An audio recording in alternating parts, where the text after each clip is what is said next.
Hey guys, tonight we're wandering into one of the strangest corners of ancient history.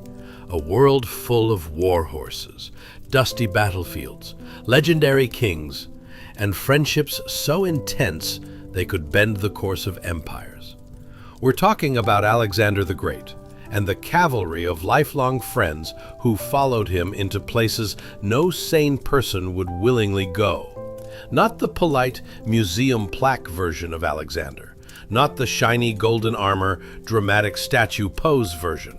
I mean the real Alexander, sweaty, exhausted, probably dehydrated, and constantly convincing his closest companions to gallop straight into danger at his side. These weren't just soldiers, they were the elite, the "I guess we're storming a fortress again at sunrise" squad.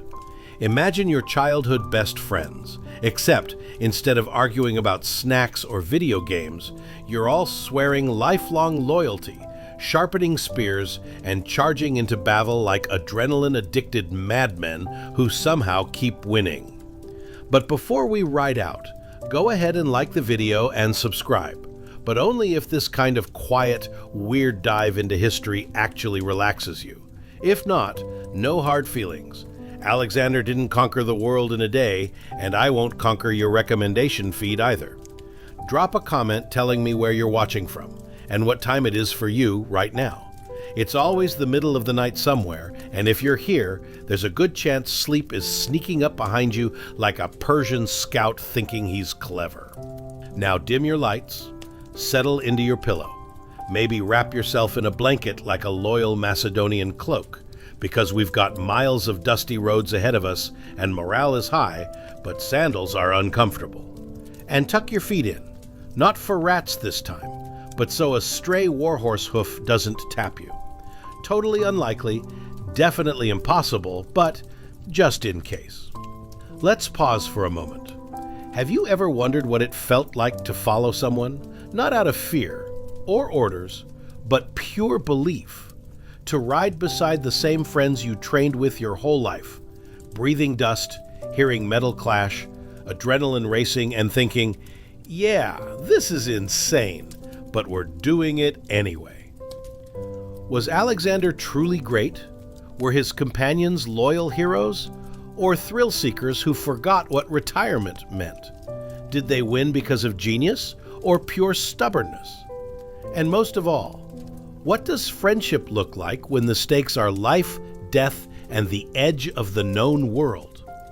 Tonight, we march with them, slowly, softly, from the comfort of your bed, without the sore legs, war elephants, or existential dread of ancient logistics. Breathe in. Let history settle over you like quiet night air on a battlefield long abandoned. And now, ease into the story, where loyalty was armor, courage was currency, and one determined young king convinced his closest friends to chase immortality right at his side. Let's begin. Chapter 1. The Cat Who Chose Humanity. And now, let your breath slow as we drift even further back in time. Long before Alexander's fearless cavalry thundered across battlefields, before pharaohs carved their triumphs into stone, there was a quiet revolution taking place. One that changed history not through swords or chariots, but through grain and whiskers. Picture this: an ancient Egyptian granary at dusk. The air still holds the day's warmth, but the light has softened into gold and violet. The desert wind sighs gently against clay walls. Dust settles. Birds make their final calls before night claims the sky. Inside, a farmer, weary, sun-kissed and bearded, finishes his daily labor. His back aches from hauling sacks of barley, his fingers rough from tying tight bundles of wheat. Each grain matters, because grain is life. Grain feeds his family. Grain feeds his village. Grain feeds the kingdom. And grain must be protected. He sighs, rubbing his brow, eyes scanning the floor. In the dim light, he sees movement, tiny shadows skittering near the sacks. Mice. Always mice. Hungry, bold, clever little thieves. They do not wage war, they simply nibble until hunger wins. And in the ancient world, hunger always tries to win. The farmer groans, not in anger, but in tired resignation. He cannot watch every corner forever. But he is not alone. Onto the top of a grain sack leaps a sleek shape, silent, precise, and regal in a way only nature can design. A slender cat, Felis sylvestris lybica, the African wildcat. Its ears flick, its tail twitches, its golden eyes, ancient, knowing, unimpressed, fix on the farmer, and the farmer freezes. The cat stares at him, not with affection or loyalty, but with that unmistakable feline expression that says, "You are here, I am here." This is fine. A partnership, born of necessity, and a mutual understanding that neither will ever truly acknowledge the other. The farmer clears his throat. The cat does not react. The farmer takes a step, cautiously. The cat blinks once, slowly, as if to say, "Do not disturb me." A mouse peeks from a crack. The cat's head snaps around with lightning precision. One heartbeat, two, and then, swift as a shadow, the cat leaps. A brief scuffle, silence, order restored. The farmer exhales, caught somewhere between gratitude and confusion. He never invited this creature, he never trained it. He offers no command and receives no obedience. Yet here they stand, two beings bound not by affection, but by necessity, by circumstance, by a strange, quiet alliance, forged in the grain-dust twilight, thousands of years before anyone would put saddle to horse and charge into legend. The cat returns to its perch, tail wrapped around its paws, already bored with heroics. The farmer nods in silent appreciation, knowing that tomorrow, and the day after, and the many days after that, his grain will have a guardian, not one of loyalty, not one of devotion, but one who simply likes the food source. Historians call it domestication, but perhaps that word is too neat, too proud for what truly happened here. This was the world's first symbiotic relationship, built on mutual indifference. A contract written not in ink, but in instinct. The farmer keeps growing grain. The cat keeps hunting mice. And together, without ever truly trying, they reshape civilization. Outside, the sky fades into night. Stars rise. The same stars Egyptians once traced into stories of gods and kings. And beneath them, this humble partnership continues in silence. As soft fur brushes against rough burlap, and ancient pores settle into a patient, eternal vigil. Rest with this moment. A quiet granary, a tired farmer, a proud, aloof cat, and the beginnings of companionship, born not from love, but from need and acceptance, and the gentle truth that sometimes the most enduring bonds require nothing more than being in the same place, with a shared purpose, at the right time in history. Chapter 2: Smelly Dwellings and Cat Cuteness. Let's take a moment to picture your new digs. A Neolithic settlement in the late 4th century BCE, where you've just woken up, slightly confused but mostly excited. The air is crisp, filled with freshly trampled mud, and the remnants of last night's communal fire still hang like a stubborn cloud of smoke. Congrats! You've managed to transport yourself to a time when the morning dew is more of a refreshing wake-up call, and the nearest Starbucks is entirely mythical, much like your chances of seeing anything more sophisticated than a wooden spoon. As you step out of your makeshift dwelling, a charming little hut made of mud, sticks, and enough animal dung to daintily remind you who's really the boss around here, you're greeted by the sight of a charming oil painting coming to life. The settlement around you is bustling with activity, much like the trendiest farmer's market you can imagine, only this one doesn't serve fair trade kombucha and artisanal cheese. Instead, vendors are hawking various crops, and there's some serious beef going on, literally, as a nearby cow eyes you with a slight air of superiority. Now, let's talk about that delightful companion sniffing at your feet. A ginger cat with the most massive, innocent eyes you've ever seen is attempting to channel some serious influencer energy.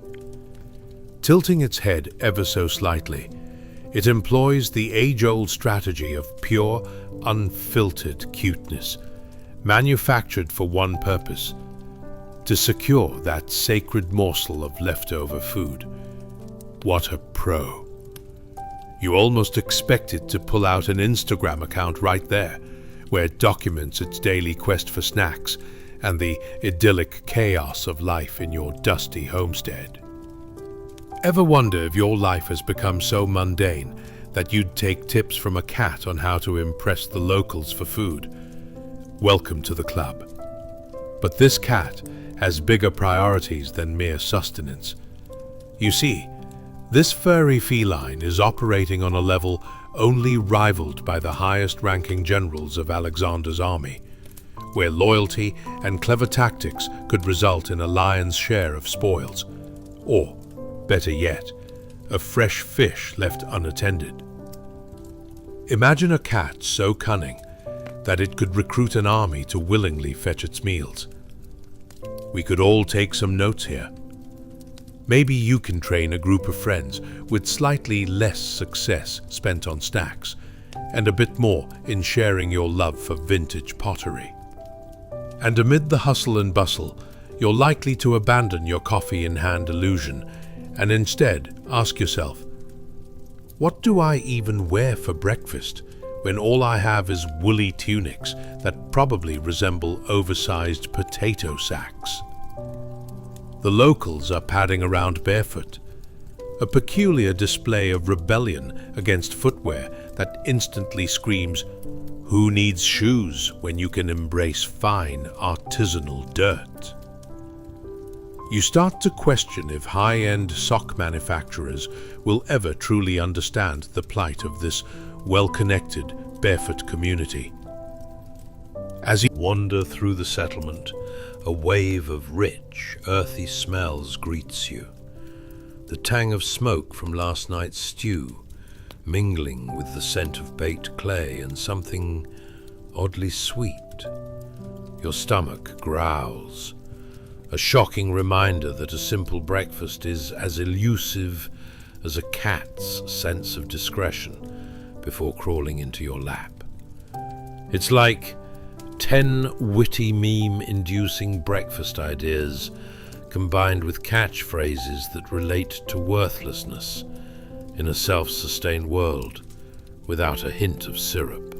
You find yourself contemplating how best to survive the meager offerings of boiled grain, thinking life today is a tad more generous, with an abundance of breakfast options and zero need for hunting down mice between sips of lumpy porridge. But here's the kicker.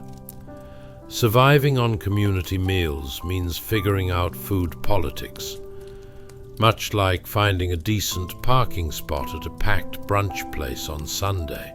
Is that a fresh loaf of bread from the baker's hut, or just last week's leftover artisan loaf that grew its own ecosystem? It's a minefield of culinary choices that could leave you clutching your stomach in bitter regret. At least you won't feel bad about finishing a vaguely defined cauliflower dish that looks astonishingly better than anything you've ever taken a picture of for social media. On the daily grind, you might also encounter a few uninvited guests, including your friend's sheep, whom you're pretty sure is auditioning for an acting role in a bizarre play titled "Sheep Do Not Care About Your Privacy." Did anyone think this through before building settlements? Because your very existence seems orbits around curious animals seeking breakfast more desperately than you. And as you venture deeper into the settlement, under the cloud of flowing cat charisma and the alarming yet oddly amusing chaos around you, you feel your confidence growing, which is really just a delightful illusion. After all, if a smug ginger cat can make breakfast a competition, who are you to back down from absurd tactics of your own kindness? Welcome to life in Neolithic Wonderland. Your history lesson here is bittersweet, combining fluffy nostalgia with worry about cat whiskers possibly stealing your share of breakfast. As you start feeling at home in this striking tableau, remember, the greatest meals are often accompanied by a touch of history, a dash of comedy, and an overzealous hunt for food by a cuteness-loaded existential creature. In this charming village, survival and entertainment meld together like hand-woven baskets filled with questionable bread. Who would have thought history could be this unreasonably cute? Chapter 3. The Cataclysmic Cat Conundrum of 500 BCE. Hey guys, tonight we dive into something curved like a cat's back and dark as a superstitious medieval mood. A chaotic evening in a late 4th century European town square. Picture this.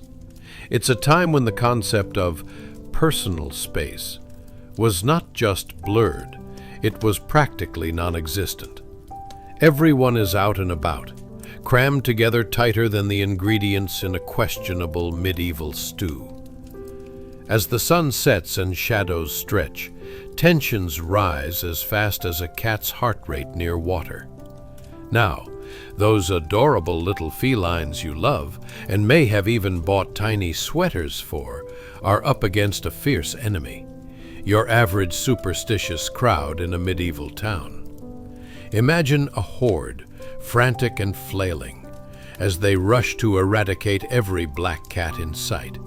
It's like watching a poorly choreographed dance involving shrieks, shoving, and a lot of charmingly awful luck.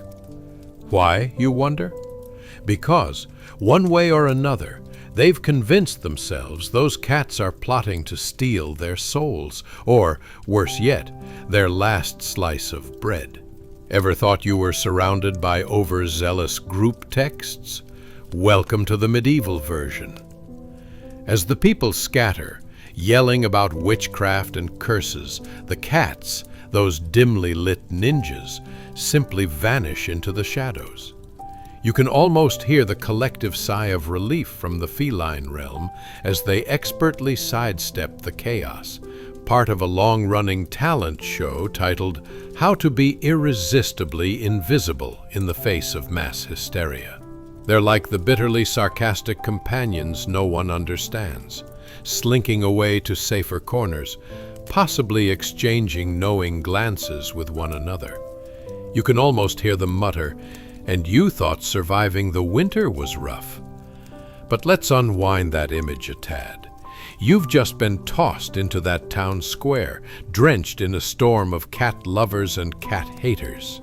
The air is thick with the smell of roasted beast, likely resembling something that should have been left in the oven a tad longer, mixed with the pungent aroma of sweat and panic.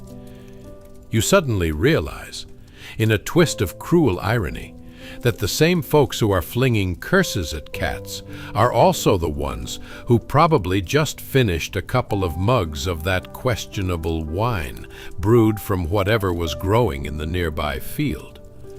As you look around, it's hard not to worry about your personal belongings. Have you left your prized woolen socks behind in that sudden flurry of chaos? Or were they swept up in the frenzy of people racing to protect their beloved pies? Because in medieval times, pies were held in such high regard that to lose one could be a traumatic event on par with, well, losing your pet. Suddenly, you've got a whole new set of priorities, keeping your lumpy socks and snacks safe from panic-stricken frenzies. What's that noise? Oh, just the collective clamor of shouting as one man trips over another, now dramatically claiming that the end is nigh. He's waving his arms, adding flair to the situation, and causing nearby cats to twitch their ears, trying to figure out if his theatrics are worth their time, or if they should just continue deviously plotting their return to their rightful sun-soaked idols. Can you blame them? This is a prime opportunity. Every rat in the vicinity, perhaps, reeling from the blitzing human frenzy that could easily upend the food chain and ultimately lead to their triumphant return. That's right. You've just witnessed the start of the great plague of the cats, a riveting saga that generations will rehash around fires as they mourn the missed opportunities of, quite frankly, furry ghost stories. But a moment of seriousness strikes as you digest the deeper irony. You realize that while these townsfolk are busy driving away their furry friends, they're unknowingly setting up the stage for another disaster. One involving lots of uninvited guests with scurrying feet and an appetite for your leftovers. Yes, you guessed it. Plague-ridden rats. It's almost poetic if you think about it. A slapstick comedy of societal blunders where the true villains are lurking just out of sight, chuckling to themselves as they get ready to feast on discarded scraps. So, as the crowd's adrenaline begins to ebb and they stand, panting and ruffled, the cats are perched on rooftops, agile and aloof, possibly high-fiving each other with their little paws. Who needs a personal assistant when you have nature's own control agents whipping around unsuspecting homes, keeping their clandestine plots alive? It's enough to give you pause. If only those ancient townsfolk had realized that their actions were not doing much to help their cause. For every cat chased away, the rat-run fever only intensified, ensuring that after tonight's chaos, they wouldn't be sitting comfortably for the foreseeable future. Turn your gaze toward history, folks, because the wisdom gained is simply this: be careful who you antagonize, or you may just end up with a rat's colony as your newest tenants. And just like that, as you weave together the threads of a historical lesson with a modern-day chuckle, one thing becomes clear. While cats may be elusive, human folly often takes center stage, showcasing the true hilarity of how our past mistakes are mingled with the absurdity of our very nature. So, there you have it. The night lays bare the woefully misguided attempts of a panic-stricken town square, and the majestic, stealthy escape of the interfering cats. After all, if you can't laugh at the peculiarities of life, especially life in the past, what kind of sleepy journey are you really on? Chapter 4. The Pursuit of the Posh Pussycat Cult. Hey guys, tonight we drift into something softer than feathers and more baffling than your last family holiday gathering. The sun-soaked temples of ancient Egypt, where worshipping cats was a full-time job and fish was their eternal bribe. Picture this. It's the late 4th century BCE, and you've just walked into a scene more majestic than a morning cup of coffee on a Monday. The scent of incense wafts through the air, curling around you like a cat's playful tail, while a feline deity stretches luxuriously on an altar, a symbol of humanity's finest tribute to their whiskered overlords. Now, you might ask yourself, what would life have been like for the devoted priests, tiptoeing around a creature so elegantly indifferent? Ever tried wooing a house cat into doing your bidding? I mean, good luck. You'd have a better chance convincing a rock to sing a lullaby. As you ease into this ancient epoch, take a moment to consider the typical day of a priest in this feline paradise. Did they start their mornings with a rousing speech about the virtues of cat worship, only to find their audience dozing off, right in the middle of a lecture on the sacredness of tuna? And you see, my friends, here in our temple Oh, look at Whiskers over there. Just look at that gaze of supreme neglect. How can one compete?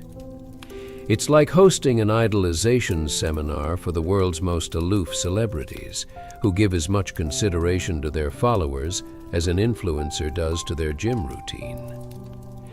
Let's not forget the crucial offering ritual. Each day, our brave priests would present a veritable buffet of fish to their furry diva. Imagine the highs and lows of carting a cascade of the finest oceanic delicacies, only to have them snubbed with a flick of a paw. Oh, this looks nice, but I was secretly hoping for that one ancient fish recipe that requires hours of meticulous preparation and a dash of disdain.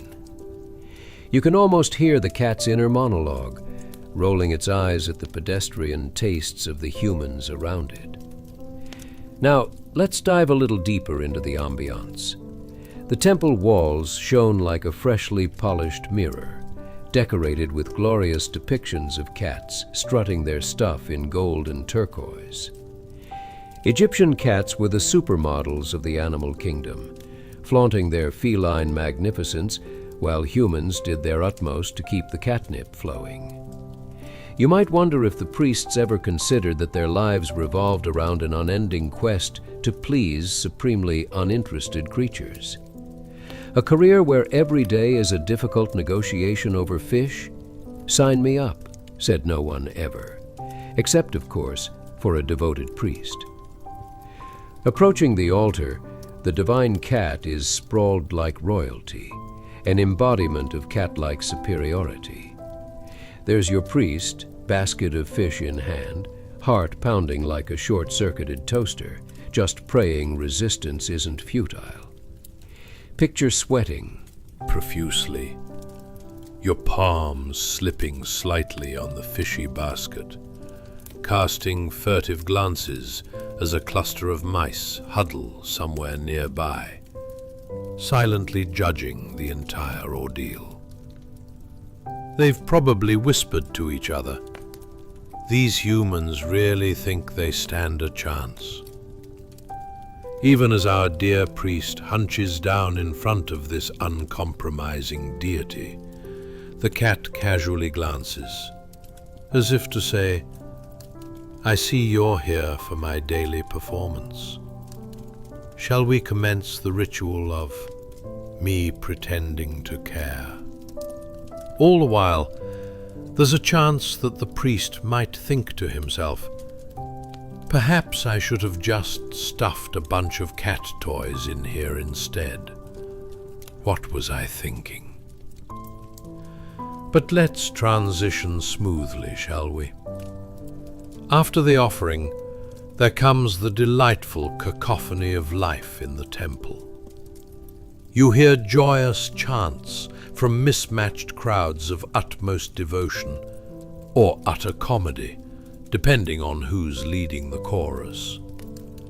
Half the tunes are entirely off-key, reverberating against the temple's golden walls. You can almost envision a poor choir member spinning around, unintentionally sending the sacred incense tumbling off the altar. "Oops, that's definitely not in the worship manual," they mumble, while looking up to see if the cat reacted, anticipating a judgment that could shatter their fragile faith. And while these priests fawn over their divine furry companions, you must wonder, was there cat therapy involved at some point? Did they have a calendar marked for weekly relationship talks with their temple cats? So, Circe, I feel like you've been a little distant lately. What can I do to make you feel more appreciated? With an exaggerated flip of its tail, the cat promptly ignores the query, opting instead to chase an imaginary dust mote. Every question left on the floor, and the only response is the sound of silence, as our hapless priest realizes they're destined to become mere fish-bearers forever. And just like that, you find yourself nestled in the grandeur of ancient Egypt, a place where cats roamed supreme, wielding indifference like a crown. It's a comical, chaotic realm, filled with profound respect for the very beings who cherished their independence over evening snuggles. And you can't help but wonder if that's not a metaphor for life itself. So, as the sun sets over the temple, transforming the scene into a glow of divine absurdity, take a moment to realize this. While cats may be the ultimate existentialists, leaving humanity in a perpetual state of confused admiration, life in ancient Egypt is undeniably filled with sacred hilarity. If nothing else, remember that sometimes loving a cat means accepting that you are, in fact, merely supporting caste in their grand narrative of self-indulgence. Isn't that just slightly relatable? Chapter 5. The Trials of Mures Bellator, the Mouse King of the Warehouse. Hey guys, tonight we tumble into ancient Rome, a place as noisy as a toddler's birthday party, and home to some of the most unforgettable legends and lunch meets in history. Picture this: a dusty warehouse in the late 4th century BCE. Vast and echoing like that one awkward conversation you'll never forget. The kind of place where one might find everything from oversized amphorae to the occasional disgruntled gladiator having a snack break. Tonight we witness something uniquely comical. A noble Roman legionary kneeling in reverence, not to a commanding general, but to a tiny mouse with a voice that's more squeak than speech. Now I invite you to ponder something deliciously absurd. What could possibly push a proud Roman soldier to kneel in such an inconceivable manner? Was there a mouse intervention? Did a comedy troupe of rodents arrange a coup to seize the respect of men clad in metallic bling? Did this mouse have exceptional negotiation skills with an impressive resume of past victories? I was the only rodent brave enough to sniff the cheese during an invasion, a real game changer. As you settle in for this delightful tale, dim the lights, Maybe grab your favorite blanket and get comfy. Let your imagination wander to thoughts of mouse diplomacy and rodents living their best lives while humans scurry about trying not to trip over their own armor. Ever considered if mice hold secret councils to plot the conquest of your snacks? Or if they're just silently judging your life choices? I mean, who's truly in charge here? Congratulations. You've just awoken in a bustling Roman warehouse, surrounded by more confusion than a cat at a dog show. Let's talk about the scene unfolding around you. This legionary, decked out in armor that squeaks more than an ungreased hinge, kneels in the dust with an expression that could only be described as lost in a game of mouse chess. There he is, helmet slightly askew, looking every bit the part of a brave warrior, yet wholly caught up in a moment that feels distinctly like asking for a selfie with the world's smallest celebrity. And what's his offering? A generous piece of dried meat, imposing enough to impress. Well, let's be honest, even the most insouciant of mice. As the meat rolls into view, the striped mouse warrior, Mures Bellator, makes his entrance. He's no ordinary rodent. This is a mouse who struts around like he holds the lease to the entire warehouse. You can practically hear his inner monologue. Ah, at last. A tribute, as it should be. Bow before my unassuming size. Imagine the juxtaposition. You, a towering soldier with a shiny gladius, face to face with a creature who looks like he's just auditioned for a role in an epic fantasy. Mures, completely immune to Roman authority, sniffs the dried meat like a true culinary critic. Is this from the drowsy end of the warehouse? No thanks. I prefer my protein from the royal pantry. It's a standoff, where every crumb carries the weight of history.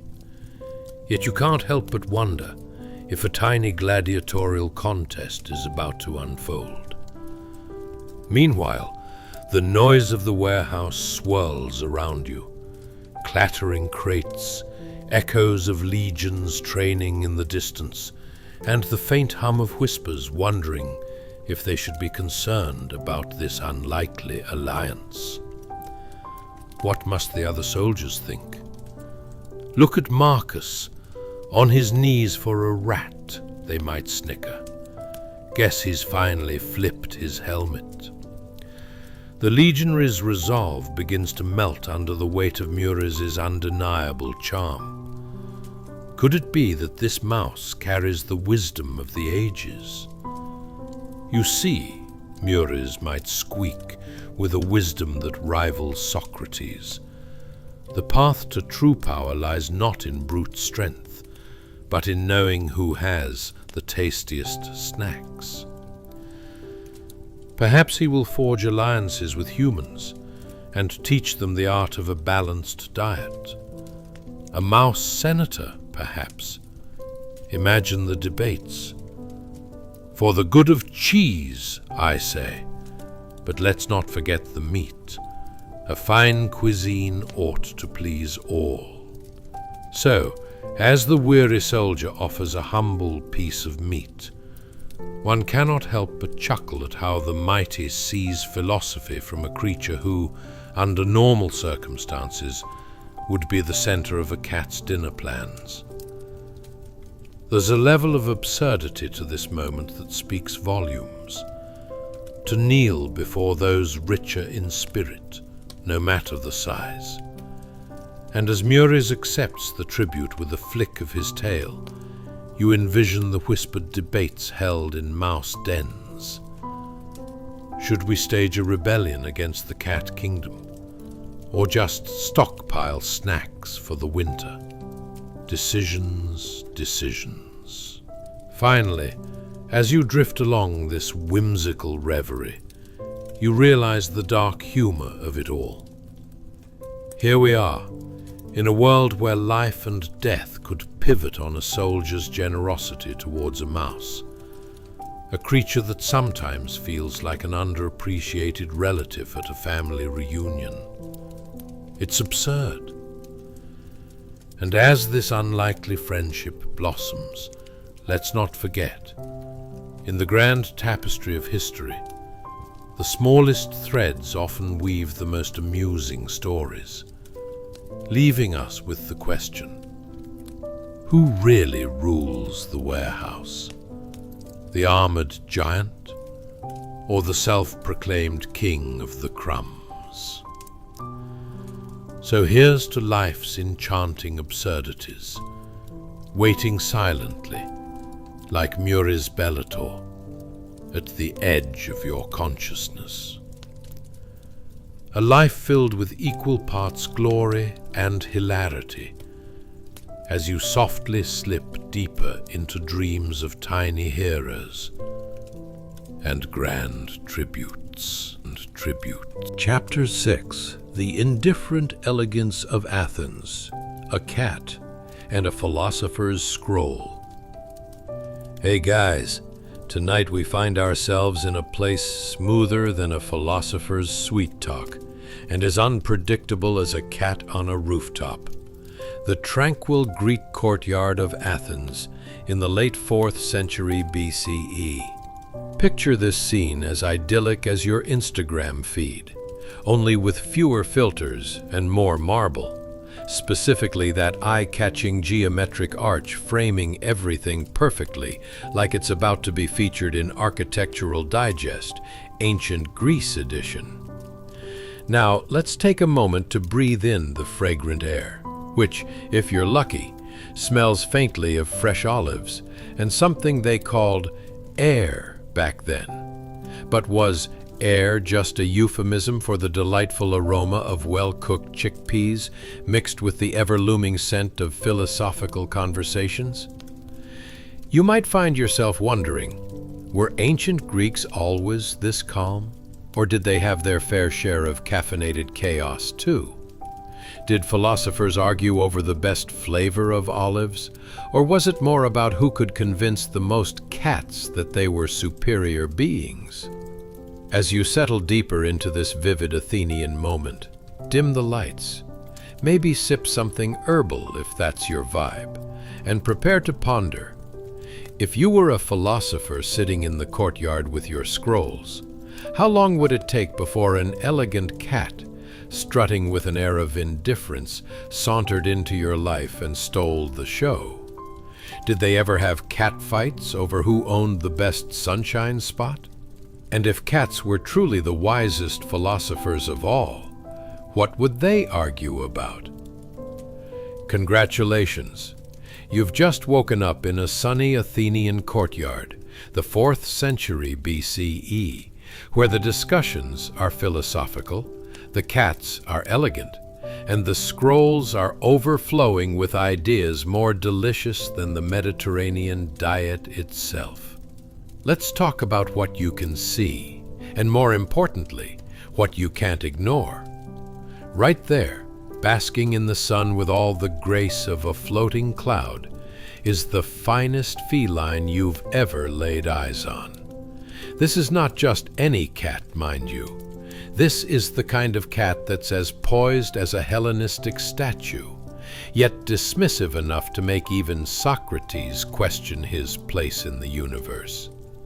Imagine the purring, synchronized with the scratching of quills on parchment, forming a meditative soundtrack of intellectual confusion. As you gaze upon this perfect creature, framed by the archway like an art installation, you can't help but think, what secrets does this cat hold? Does it understand the meaning of life?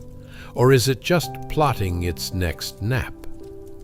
The philosopher across from you, deep in thought, lifts his quill and jots down ideas that would surely cause future generations to nod contemplatively while simultaneously rolling their eyes.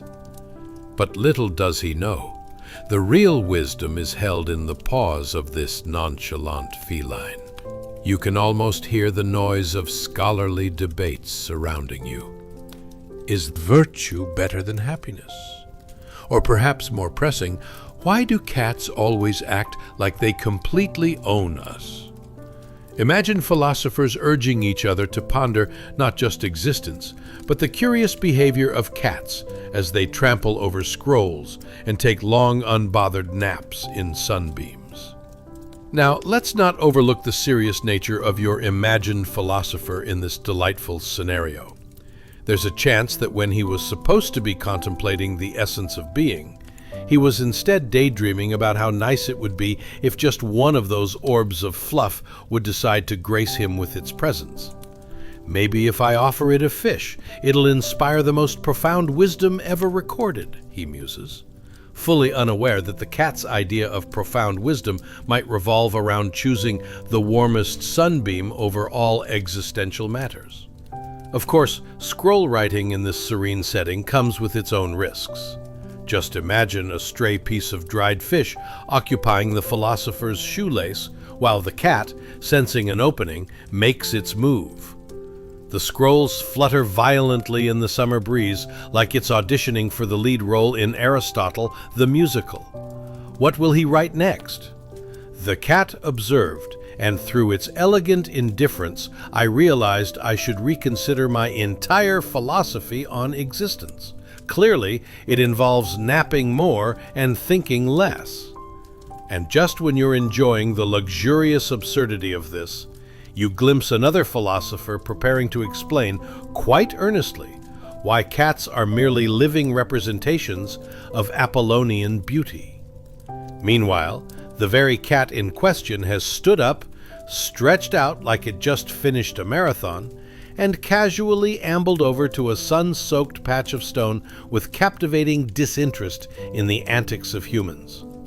Truly, these fools, it seems to say with just a flick of its tail, just don't grasp the importance of quality downtime. So there you sit, swathed in the warmth of the Athenian sun, where deep questions about life clash hilariously with everyday cat antics. You realize there's a golden nugget of truth buried beneath it all.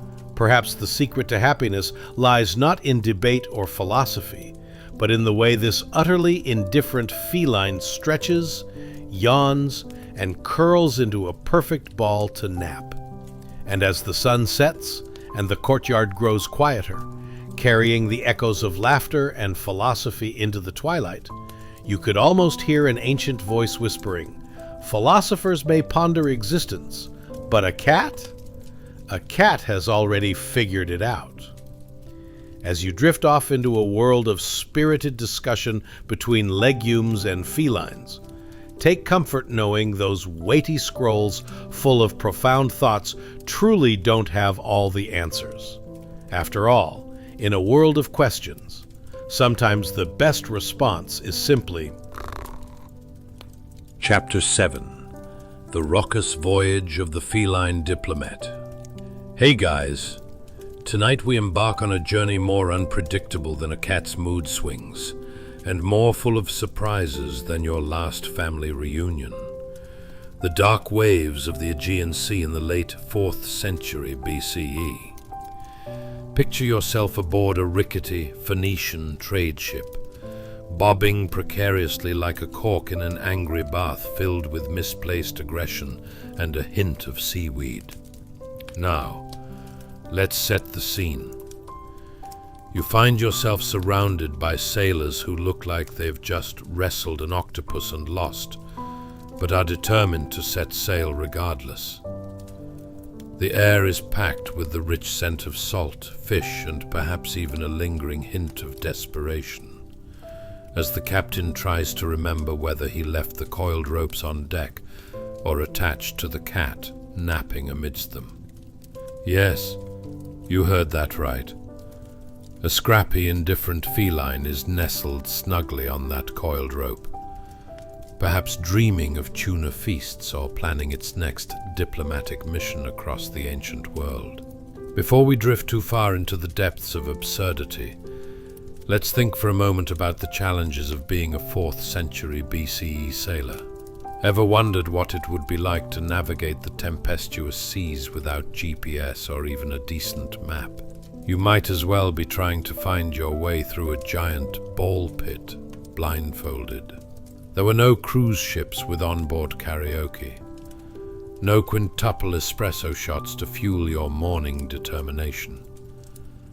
Only salty air and the constant threat of being catapulted into the ocean by a rogue wave or overzealous shipmate. So, as you brace yourself against the wooden hull, creaking and groaning like a senior citizen out for a stroll on a particularly windy day, imagine the life of sailors who were also, quite ridiculously, subject to the whims of a very judgmental cat. What surety do they have that this feline won't just leap into the sea, declaring it a personal mission to find a better ship? Did anyone ever stop to think about the plight of the cat, coiled comfortably on the rope, eyeing them with all the disdain of a bureaucrat reviewing budget cuts? Is it planning its great escape, leaving you to wrangle with the confused sailors and their dubious knot-tying skills? Let's talk about the surroundings, shall we? The ship's deck is slick with seawater and the occasional fish guts. Great ambience, no. The sails flap overhead like a demented bird trying to take flight, while the brave crew attempts to keep the vessel upright, clutching whatever they can to avoid a very watery fate. Is it getting hot in here? Or is just the close proximity to the one sailor who seems convinced that anointing themselves in sardine oil is the secret to avoiding shark attacks? The man who once likely brought his lunch and decided it would be a great cologne for the day is unconsciously setting up the crew for a game of guess that smell. Above it all, amid the thrashing waves and chaotic shouting, the cat remains blissfully unfazed. It's the kind of reluctance to engage that would make Aristotle proud. This furry diplomat's already mastered the art of selective engagement. You can almost see the ship's crew exchanging looks of both admiration and annoyance. Yeah, that's right. While you work your fingers to the bone thinking of the best way to fish up dinner, I'll just be over here taking it easy, the cat seems to say as it stretches luxuriously across the rope, lapping up the salty breeze like it's sipping high tea at an ancient cafe. Wouldn't it be delightful if that cat could take a moment to give the crew some sage advice? Something along the lines of, "Listen, humans, maybe try napping more and worrying less. Clearly, you've got a ship full of questionable decisions and half-baked ideas. Perhaps you should take a cue from my life motto. If it involves getting wet, I'm not interested." Ah, the clarity that could stem from a few wise purrs and a gentle flick of the tail. As the ship sways from side to side, your stomach adjusts. Think of it as a roller coaster, only without safety bars or a hint of fun. You begin to contemplate whether the lived experience of "Ahoy, matey!" is worth trading for the comfort of dry land and a couch that doesn't double as a trampoline of panic. You wonder, of the crew's chances of staying upright, who would be deemed the eventual captain? Someone who actually knows how to sail, or this impossibly chill cat that naps like it's prepping for world domination? And just as you're deep in thought, pondering the philosophical implications of a cat captaining a ship, one sailor trips on an errant rope and lands not so graciously on the deck.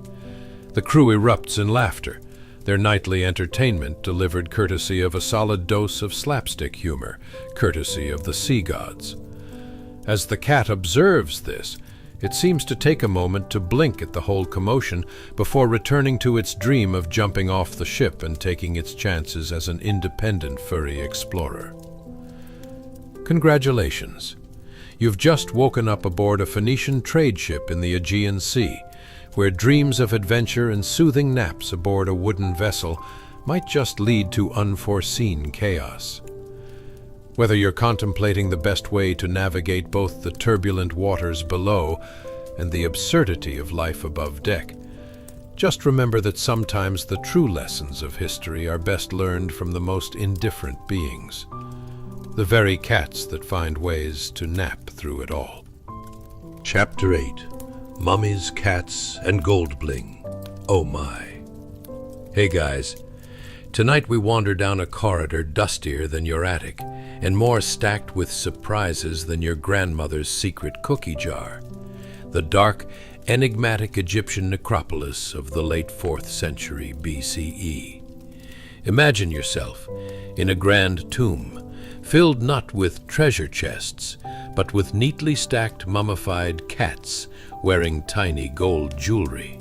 Yes, you heard that right, mummified cats. If your idea of feline opulence involves your house cat demanding gourmet meals and designer catnip, buckle up. This is a whole new level of furry friends. Now, before we get too deep in the cat-laden shadows, let's contemplate what it might be like to live in ancient Egypt, amid the sweltering sun and hyperbolic devotion to the afterlife. Ever thought about how the weather there is like a sauna that suddenly decides to get even stickier? Or perhaps you've pondered the absolute absurdity of burying your beloved pet cat as if it was some form of eternal feline bling, destined for an afterlife filled with sunbeams and endless yarn balls. Just imagine the ancient Egyptians meticulously styling tiny little collars and hand-selecting the perfect accessories for their well-preserved companions. I can see it now, a room filled with mummified felines decked out like it's Fashion Week in the Valley of the Kings. But let's talk about what these lucky cats had going for them. Cloaked in silk-like wrappings, they enjoyed more bling than half of Hollywood's award shows. And why, you ask? Well, the sacred union of cats and ancient Egyptians was based on a thrilling concoction of reverence and joy. Cats weren't just pets. They were considered guardians of the home and protectors of both mice and spirits. How's that for cat supremacy? You might think you've got your cat acting like royalty while lounging on the couch, but these fuzzy tyrants were treated like demigods, complete with golden jewelry hiding in their fine linens. Speaking of hieroglyphics, and I promise I'm not just making fun of your favorite type of pasta, the ancients commended the cat for its dexterity and keen hunting skills. In a society where grain was currency and mice were the bandits of the pantry, having a cat was like cashing in your stocks. Imagine having a pet that not only looks adorable, but also doubles as your personal security detail. Talk about getting your money's worth. Except, as it turns out, the real deal wasn't the cat. It was the enormous necropolis where they tucked away the eternally blissful little furballs. Let's set the scene. You find yourself deep within the heart of the necropolis, surrounded by intricately carved stone walls adorned with cat-themed hieroglyphics, all reflecting the flickering glow of torchlight. Gaze around, and you'll see shelves piled high, crammed with mummified cats. A veritable feline high-rise. The air is thick with the dry scent of dust, blended perfectly with hints of ancient embalming oils, reminiscent of a long-forgotten scent marketing campaign. Eau de Mummy isn't exactly what you'd call a modern fragrance. But then again, this was the musty chic of its day. You can practically hear the whispers of the mummified cats as they plot their great adventures. "Oi, Gertrude," one seems to say. "Did you hear about the afterlife diet? It's nothing but tuna and sunbeams, and I'm ready to try it." Frankly, it's hard not to project some personality on these ancient moguls of the cat world. Did they trade whispers of gossip among their embalmers? You think Cleopatra's got the edge on fancy afterlife digs? Honey, I have a whole team of priests making sure I'm the trendiest mummified feline around. Ever wonder what it's like for the embalmers tasked with preparing these regal furballs for eternity? One can only imagine the conversations that draped over them like those heavy ornate fabrics. Gerald, have you got the spices ready? No, not the normal ones. We're aiming for the gold seal of approval this time. You know, being an embalmer for cats had to be somewhat of a surreal job. Like being the designer for Fashion Week, but for critters that commanded more respect than most humans during dinner conversations. And while on that note of proper etiquette, imagine how these ancient craftsmen must have felt about those blinged-out kitties. Here they were, painstakingly wrapping up these creatures, only to doubt the wisdom of creating a runway-ready feline. Here's your tiny collar, Fluffy. Don't let it go to your head. But you know, it did go to their heads. After all, nothing says fantastic afterlife like being nestled into a grand tomb wearing gold bangles, perhaps next to a pharaoh with more than a few questionable life choices. Now, having ventured through the delves of feline mummification, as well as the extravagant displays of ancient Egyptian culture, it's clear that these little creatures weren't just pets. You've entered into a realm where cats represent the pinnacle of both companionship and reverence. Draped luxuriously in linen, extending beyond the grave to bask in the glow of their legacy. You can almost hear their extinct yet spectacular purrs echoing through the tombs as they discuss the merits of eternal snacks.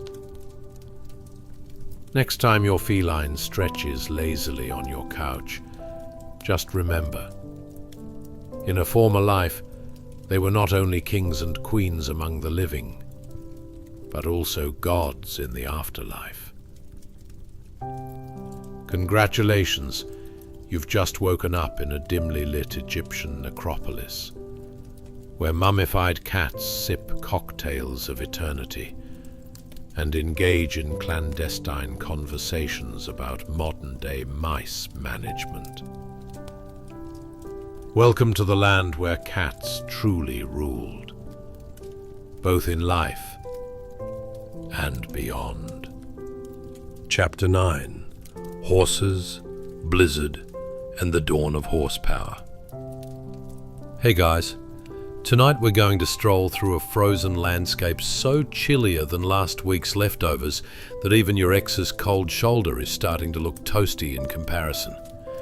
Welcome to the vast, windswept steppes of late 4th century BCE Mongolia. Yes, we're diving into a blizzard so fierce it makes your neighbour's holiday light display look like child's play. So pull on your snuggly blankets, crank up your heating system, though it'll barely scratch the surface of comfort, and let's prepare to embark on this frigid adventure. Before we trek through snowy chaos, let's consider what it must be like to endure the sheer determination of a lone Mongol horse, its broad head braving the elements like your cat does when you turn the vacuum on. Ever wonder what it's like trying to scrape together a meal in a blizzard with all the finesse of someone who forgot to buy groceries? Or perhaps ponder how a horse takes on a snowstorm without the luxury of a warm stable or a cozy blanket. Talk about enduring the elements like a true overachiever. Now, as we prepare to step back in time, let's park ourselves, figuratively of course, because parking in a blizzard is a one-way ticket to being stuck, alongside our equestrian friend. Picture this. You've just awakened in the middle of a vast, snowy steppe, where the wind howls like a banshee with a chip on its shoulder. Congratulations, you're now living your best life as a Mongol horse, navigating through shifting snow, with the kind of determination that would make a motivational speaker proud. Let's cast our gaze on this noble beast. Standing sturdily against the ponderous weight of winter, this horse resembles a furry, muscled fortress clad in a snow-white coat. Each hoof stamps down into the icy blanket like a brave warrior seeking that last delicious morsel of brittle grass, the sustenance equivalent of finding a forgotten slice of pizza at the back of your fridge. The cold gusts whip about that horse's ears, almost as if the universe itself is trying to whisper, "You sure you don't want to stay inside today?" Now, if you think your morning coffee is your best lifeline, try standing in 25-degree weather while scooping through slush. Imagine the crunch the grass makes under your mighty hooves as you slap through the icy crust, only to reveal the ultimate prize, last week's salad garnish. Winter survival skills really shine here, don't they? It's like trying to find a decent snack in a barren pantry while knowing full well the delivery guy's delayed. What a relatable struggle, right? But let's not forget, this horse is channeling its inner Viking as it forages, driven equally by the hunger for survival and probably a sprinkle of pride. Think about it. That horse embodies endurance like your grandmother does at family gatherings. Always just a little too much pride in finding something delicious to eat while dodging awkward conversations about when you'll finally settle down, or in horse terms, when you'll finally stop trying to survive this relentless cycle of winter. Meanwhile, the frigid winds tug at its thick mane like your mother tugging at your heartstrings whenever she brings up family pressures. The horse's breath hangs in the air, swirling like fog, as if the universe is conducting a symphony of chilly exhalations, serenading the relentless cold that stretches as far as the eye can see. Each huff is a breath of determination, a reminder that even in the coldest of winters, life persists. What a riveting thought! Even the landscape around this resilient horse looks like a giant, monochromatic pancake, its silence broken only by the crunching of snow underfoot.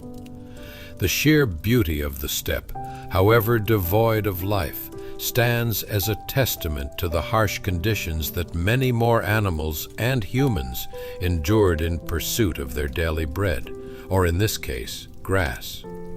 It's like an extreme version of a winter hiking trip where you forgot to wear your warmest socks and your lunch is still sitting comfortably at home, probably mocking you.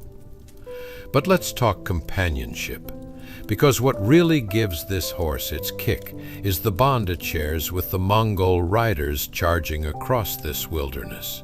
They are warriors, yes, but also friends, battling the elements together, just like two guys debating whether to share a single umbrella in a downpour. It's this camaraderie, forged through bitter wind and unforgiving terrain, that makes each gallop into the tempest an act of defiance against the frost. And here's the kicker. While today you might be warming your feet in front of a cozy fire, munching on popcorn and watching cat videos, these medieval hoof-clad companions are forging their legends in a world quite literally frozen in time. As you listen to their wild rides through the blizzards, picture them swaying back and forth, laughing at the perils of gales like you do whenever you play that "don't spill your drink in the passenger seat" game. So, next time you find yourself in frosty temperatures, heed the valiant Mongol horse trudging through the snow, scraping for survival and standing resolute against nature's whimsy. What can I say? Greatness comes with a side of frostbite. Now that you've witnessed the art of equine resilience in the depths of winter's frosty grasp, let's pause for a moment. Close your eyes. Imagine how it must feel against the wind, and perhaps let your thoughts gallop away to more comfortable realms. maybe one where fluffy indoor horses deliver pizza with extra cheese. Because, honestly, who doesn't need that in their life? Chapter 10. Whispers in the Wind. The Bond Between Horse and Rider. Hey guys, tonight we're going to gallop into a world warmer than day-old pizza and a tad less dangerous than your last blind date. The sprawling steppes of late 4th century BCE Mongolia. Yes, we're diving into a landscape that's as vast and wild as your Uncle Larry's fishtails, complete with legendary warriors, tenacious steeds, and a sense of camaraderie that could rival your book club, if only your club didn't always devolve into debates over who spilled wine on the last novel. So, if you could do me a solid and prepare to go from couch surfing to equestrian adventures, it's time to dim the lights, grab a heavy blanket, and cozy up. Feel free to ignore any cat trying to commandeer your lap. I assure you the horse you're about to meet has far more noble aspirations than just napping on your sofa. But let me ask you, have you ever felt that overwhelming urge to whisper sweet nothings to your pet? Ever fantasized about what it would feel like to share a profound secret with a creature that's totally not judging your life choices, unlike that one friend who always raises an eyebrow? Or perhaps you've pondered how comforting it would be to have a partner so loyal that they'd charge into the great unknown without a second thought, despite the risk of getting utterly trampled. Picture it. A life that has an equal mix of danger, adventure, and awkward bonding moments on a chilly morning. Truly inspiring, isn't it? Congratulations. You've just awoken in 4th century BCE Mongolia on the edge of a fierce battle. You stretch out from your cozy slumber only to find yourself in the presence of colossal war horses and noble warriors bestowed with leather armor. And speaking of noble steeds, let's find ourselves in the hooves of a Mongol warrior gently whispering to his war mount. As the pale light breaks across the cold expanse, you can hear nothing but the soft whickers of the horses and the distant shimmer of armor, reminiscent of the sound you make when you drop your phone while trying to take a group selfie, minus the panicked cries of dismay, of course.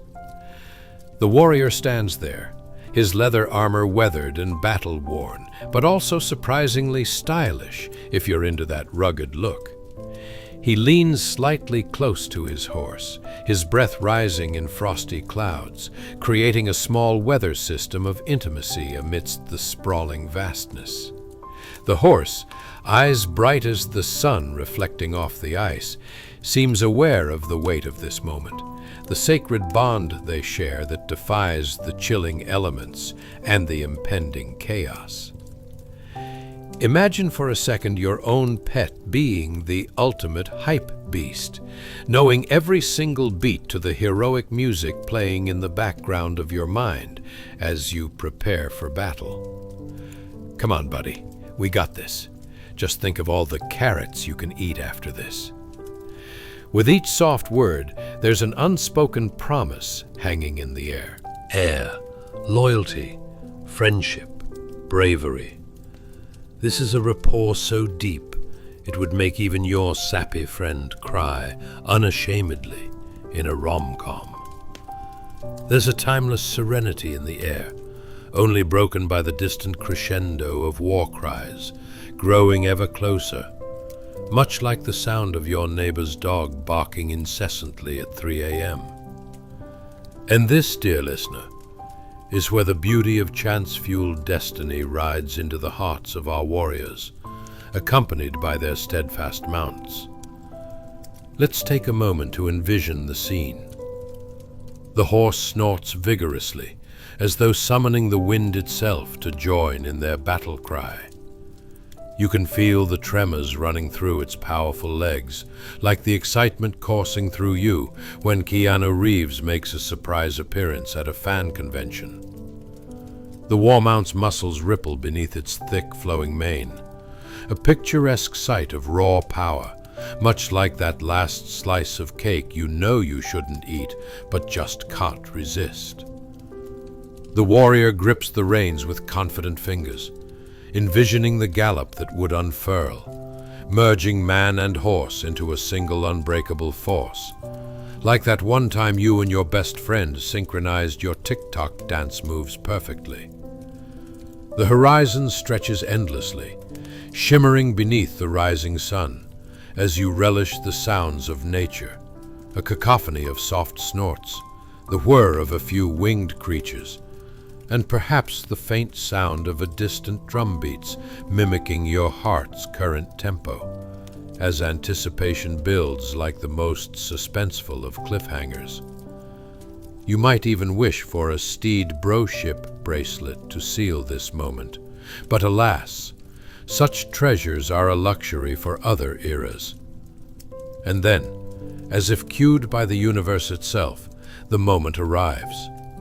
With a gentle nudge and a knowing flick of the reins, the warrior ignites a charge so epic that even Netflix would need to add an entire subgenre to describe it.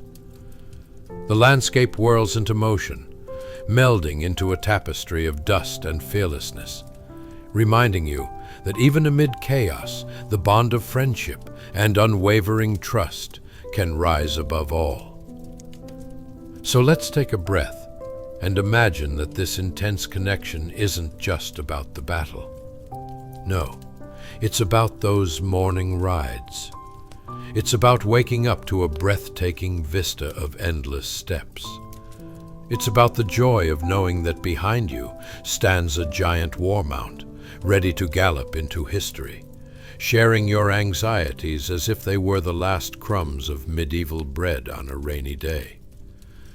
Because honestly, when it comes down to it, there's nowhere else you'd rather be than charging across the steppe with your best friend by your side. And hey, if life gets rough, remember, every mighty journey begins with a humble whisper. Hold that thought as we step beyond the blue horizon.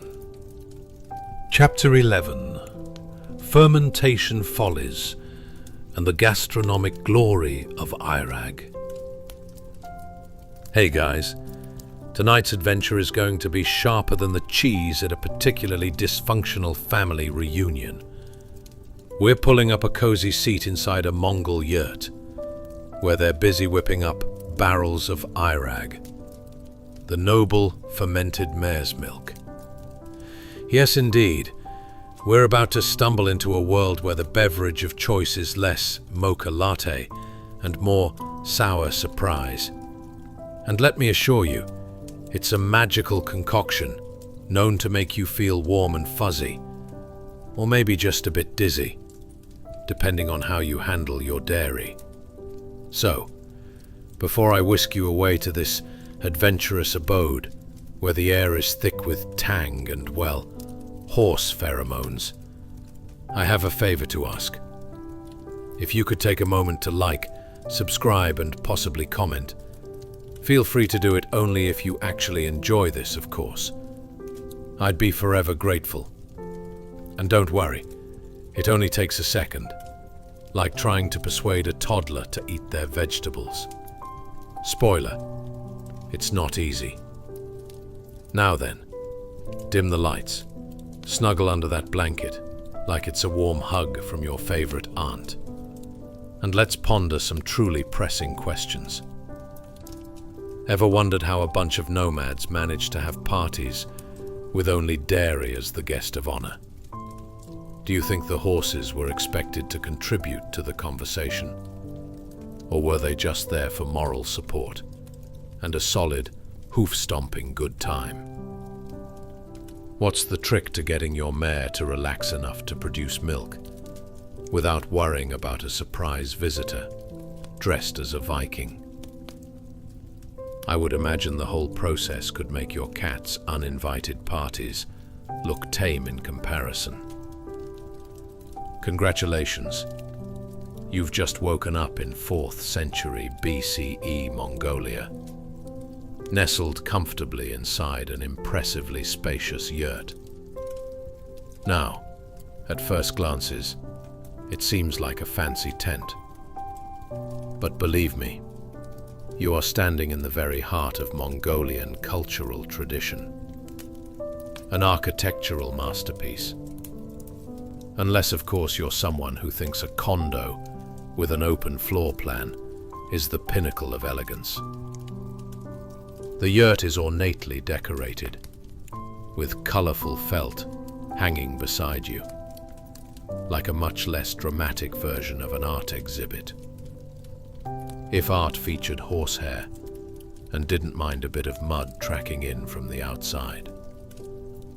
The atmosphere is perfumed, with an unmistakable scent that dances somewhere between fresh hay and an enthusiastic barnyard.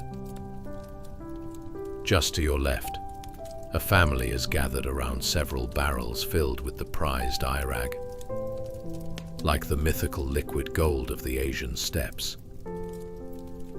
The familial vibe here is practically a sitcom scene. Imagine a modern family gathering, only instead of fast food, it's fermented mare's milk. Delicious, right? Now, let's talk about that airag for a moment. Fermentation isn't just an art form here. It's a matter of survival. The nomads have perfected it, like it's some kind of ancient ritual, akin to yoga for the digestive system.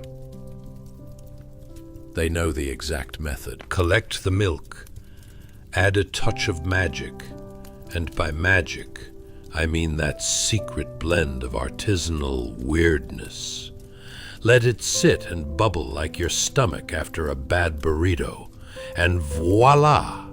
You have the drink that not only quenches thirst, but also boosts morale. I mean, what's coffee when you can sip on soured milk that's basically a historical equivalent of kombucha, minus the hipster label? But let's dive deeper into the delightful chaos of this family scene. Imagine your average Mongolian family, all gathered around the barrels, chattering fervently, probably leaning back in their cushy chairs, sporting the most gloriously colorful hats your Pinterest board could dream of. It's a social hub, and if you listen closely, you might just hear the age-old debate as lively as a game of Russian roulette played with shot glasses. Is it better chilled or at room temperature? Should we add a touch of honey or just let the sourness take over? The stakes are high, dear listener. In a place where survival hinges on camaraderie, every sip of airag isn't just a refreshment, it's a unifying experience, possibly with even more emotional nuances than your cousin's annual Christmas speech. You can practically feel the bond deepen as they share cups, swaying between laughter and mock-serious critiques of the barrel's quality. Meanwhile, there might be a vaguely confused horse standing nearby, wondering when they'll actually be invited to the fun, as the humans guffaw and toast to their own existence with an unfazed dedication. Ever seen equine eyes roll? As the family works their fermenting magic, it's hard not to draw parallels to your own life. A series of frenzied attempts to keep the stressors of the modern world at bay while navigating the complexities of social gatherings. The mixing of milk and cultures here can take you back to your own the next time you're trying to combine Sunday brunch with a vegan, gluten-free potluck aimed at impressing your health-conscious friends. Spoiler alert, it's never quite as harmonious as the Mongolian version. So as the air fills with the promise of rejuvenation, be it the tangy fumes of Irog or the humor laced through every joke about the neighbor's terrible horse-riding skills, remember this: even in the randomness of fermented mare's milk, there lies a beautiful truth about connection, survival, and laughter woven together through the ages. And while you ponder your own quirky relationship with fermented foods and horses, know this: in the world of ancient Mongolia, it's less about the drink and more about the joy of sharing it, even if it means explaining to your friend at a party that yes, imbibing fermented horse milk is a dance with history you wouldn't want to miss. So raise your fantastical glass, or just that mildly stale water bottle, and toast to adventure, camaraderie, and the wild, strange journey that life has to offer. Now, let's gallop onward and see what other delightful eccentricities history has in store for us. Chapter 12, The Equine Kinship of the Brave. Hey guys, tonight we're saddling up for a tale more whimsical than a horse wearing a party hat. Picture this.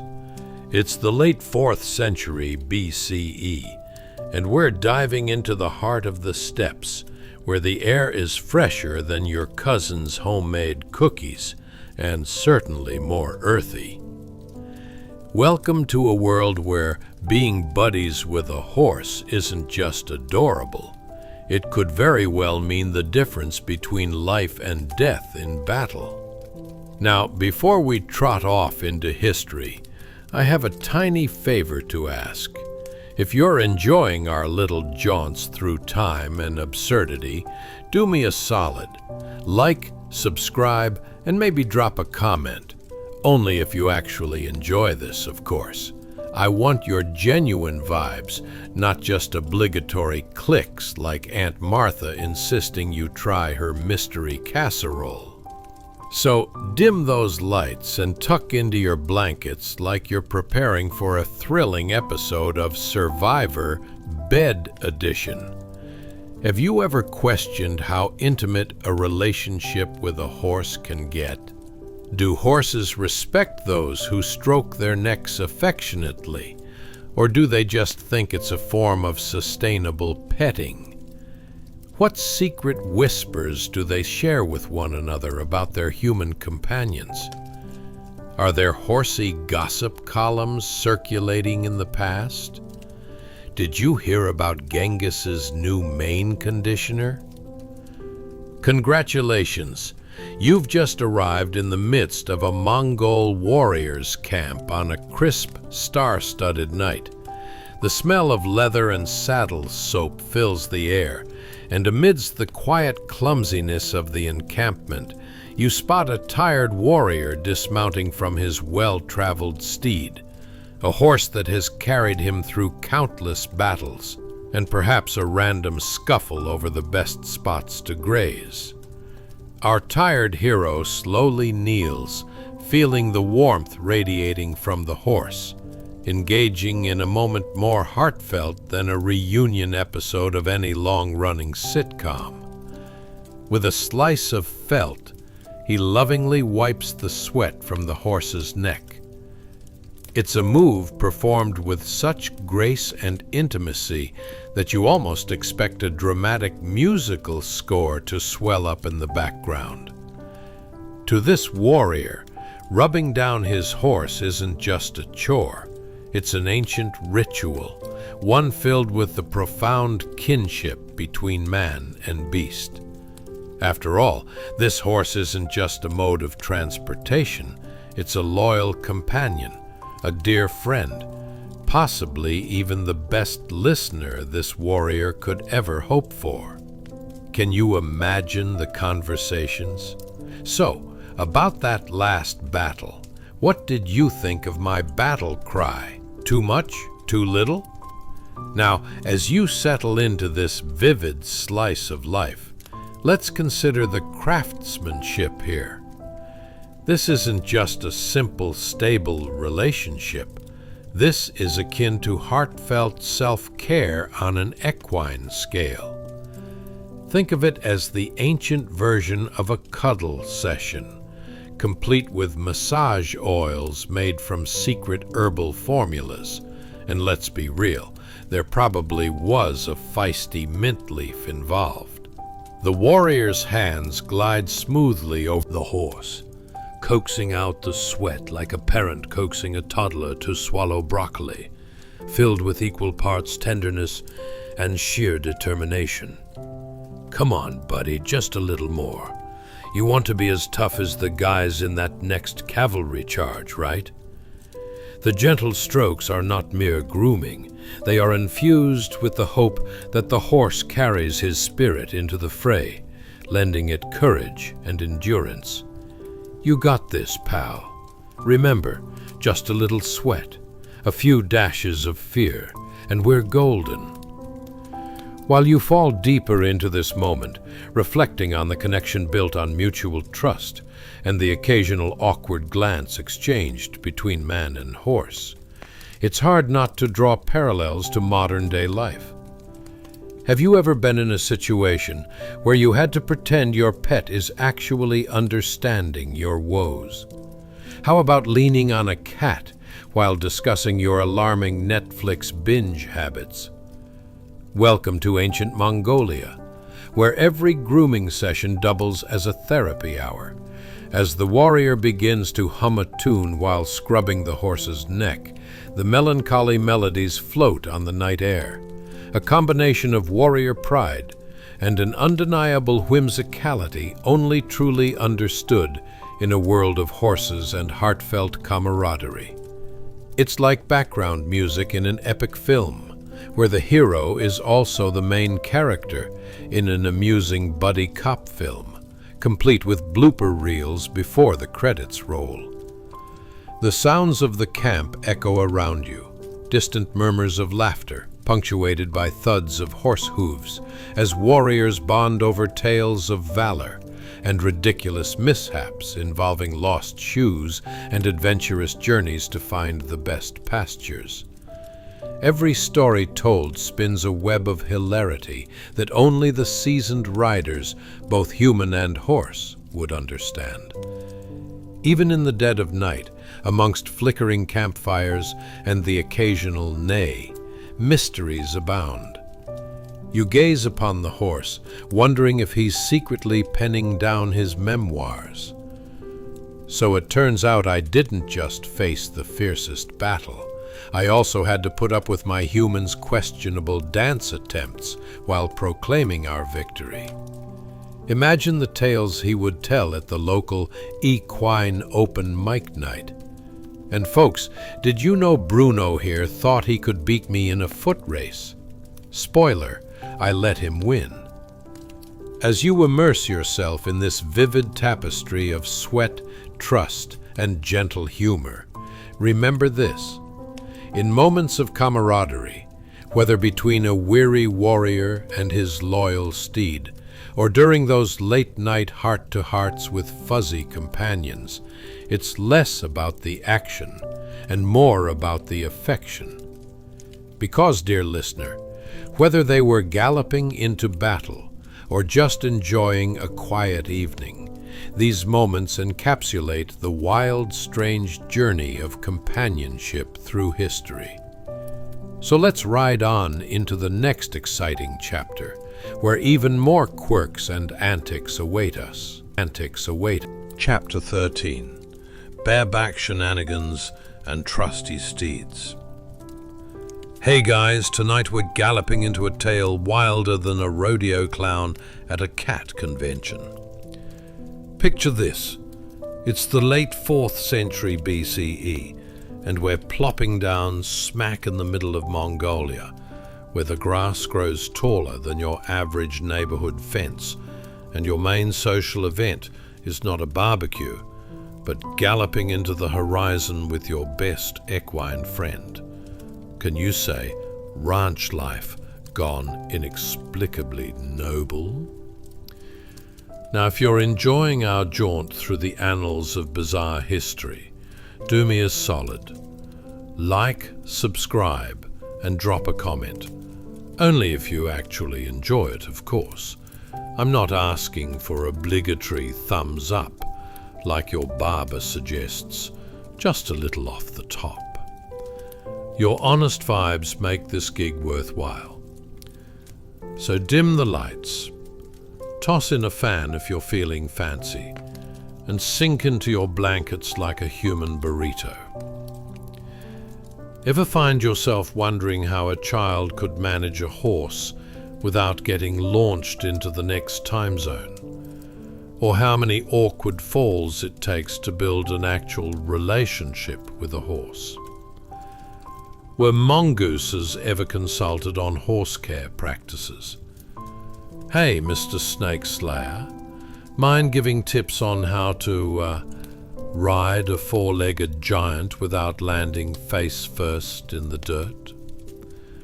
Congratulations, you've just woken up in 390 BCE, where the grass is green, the wind is strong, and children are probably plotting their next attempt to ride the neighborhood's wildest horse, Sparky.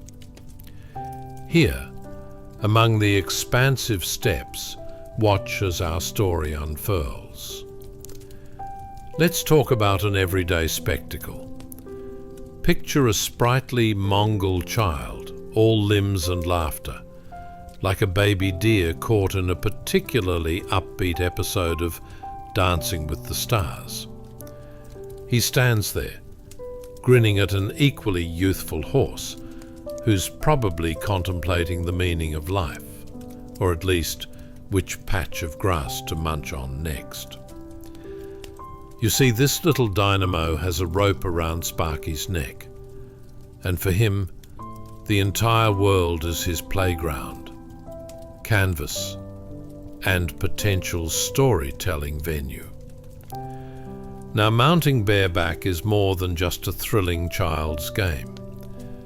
It's the beginning of an incredible relationship, one grounded in trust, much deeper than relying on your best friend not to reveal your most embarrassing moments at brunch.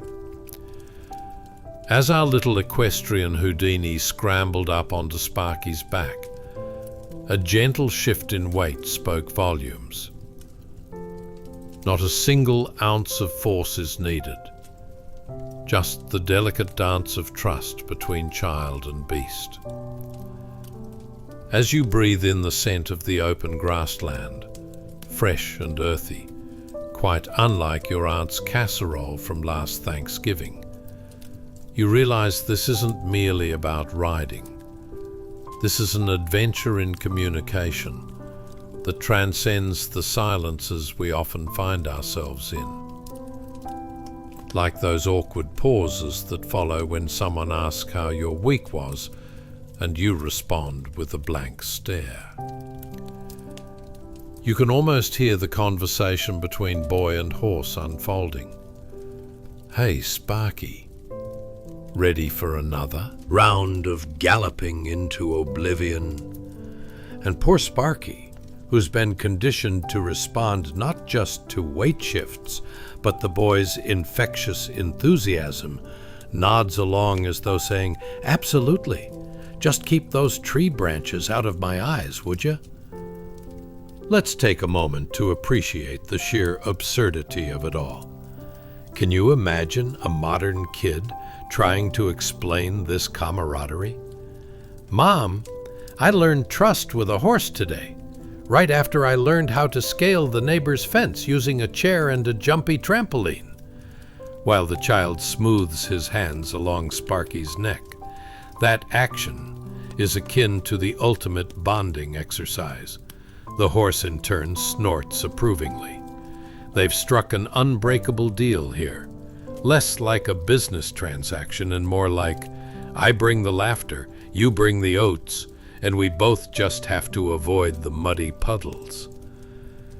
Can we talk about the wonderful absurdities here?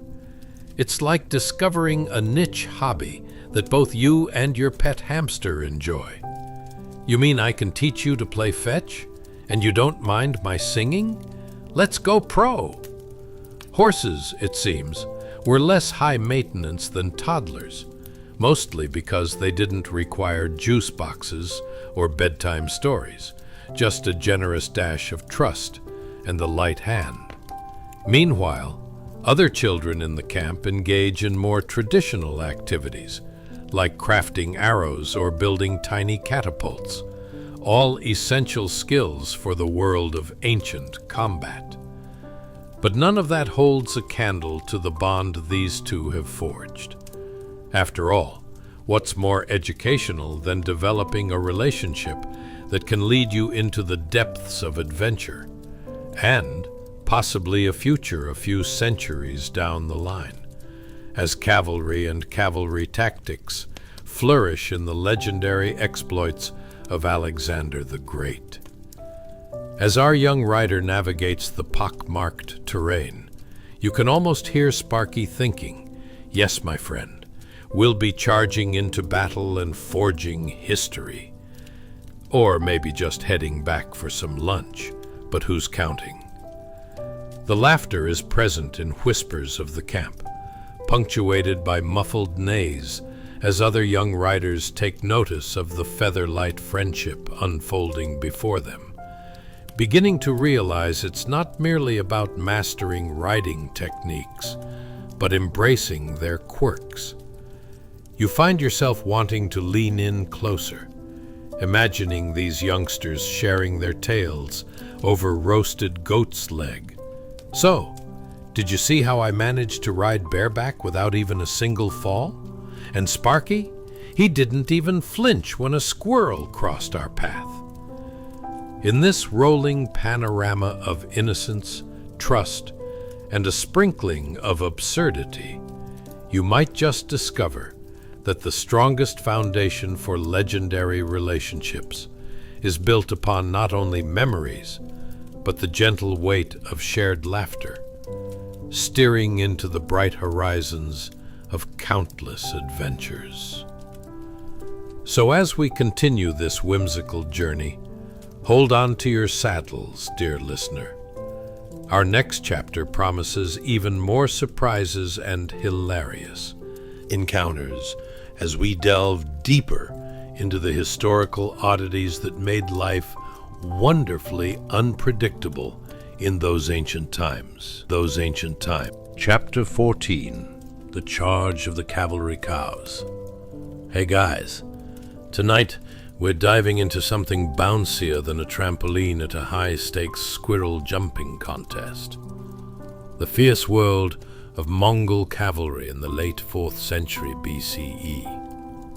You might be asking, what on earth does this have to do with my life today?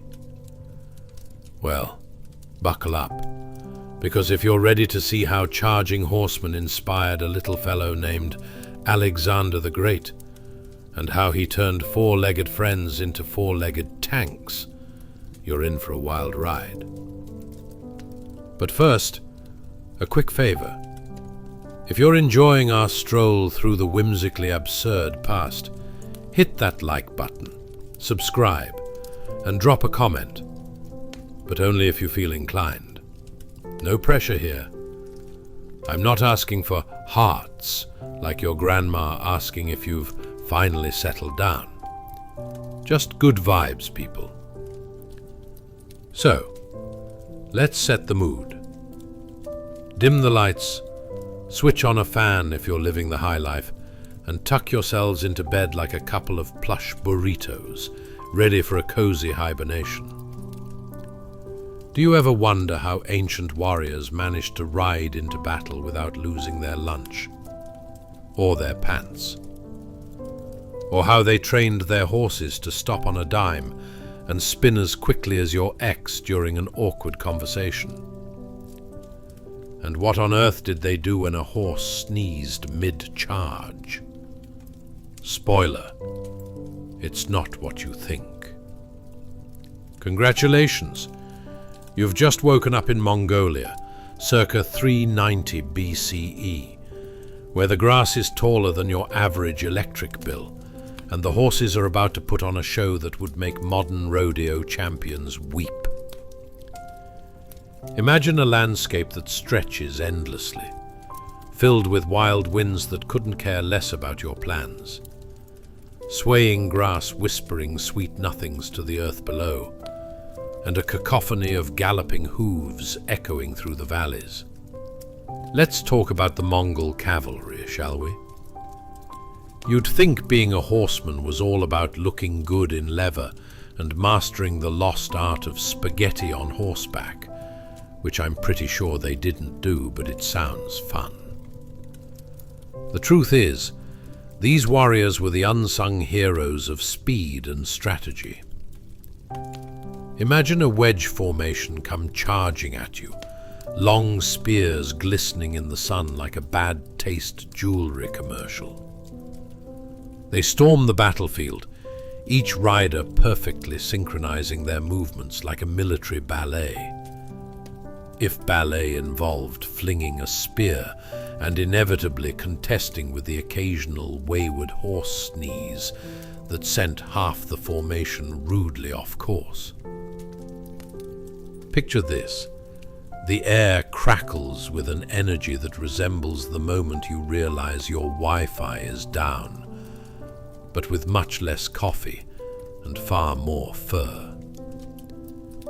Each horse, trained to be as responsive as a barista on a Monday morning, knows when to halt abruptly, spin with the grace of a ballet dancer, and return to charging like a caffeinated jackrabbit. What's more romantic than a horse and rider in perfect harmony? Well, riding into combat while performing various cavorting antics also could qualify, I guess. Imagine the squeaky sound of leather saddles mixed with the whickering of determined steeds, as if they collectively decided, today we write history, or at least try not to fall on our faces. Can you picture it?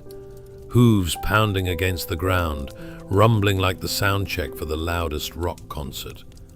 Only, instead of guitars and sweat-soaked fans, we have sweaty warriors and charging steeds, with a sprinkling of hysteria, as horses occasionally attempted dance moves that could rival your uncle at weddings.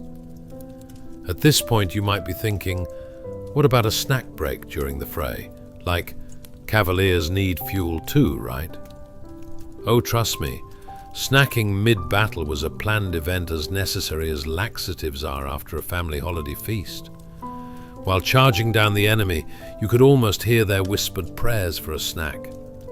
Survival is an absolute must. But did anyone pack the trail mix? As the cavalry, led by warriors who probably had an overzealous amount of trust in each other's abilities, swept through enemy lines, you can almost sense that tenuous blend of fear and excitement in the air. It's not unlike the thrill one feels when making a last-minute move at a crowded family gathering.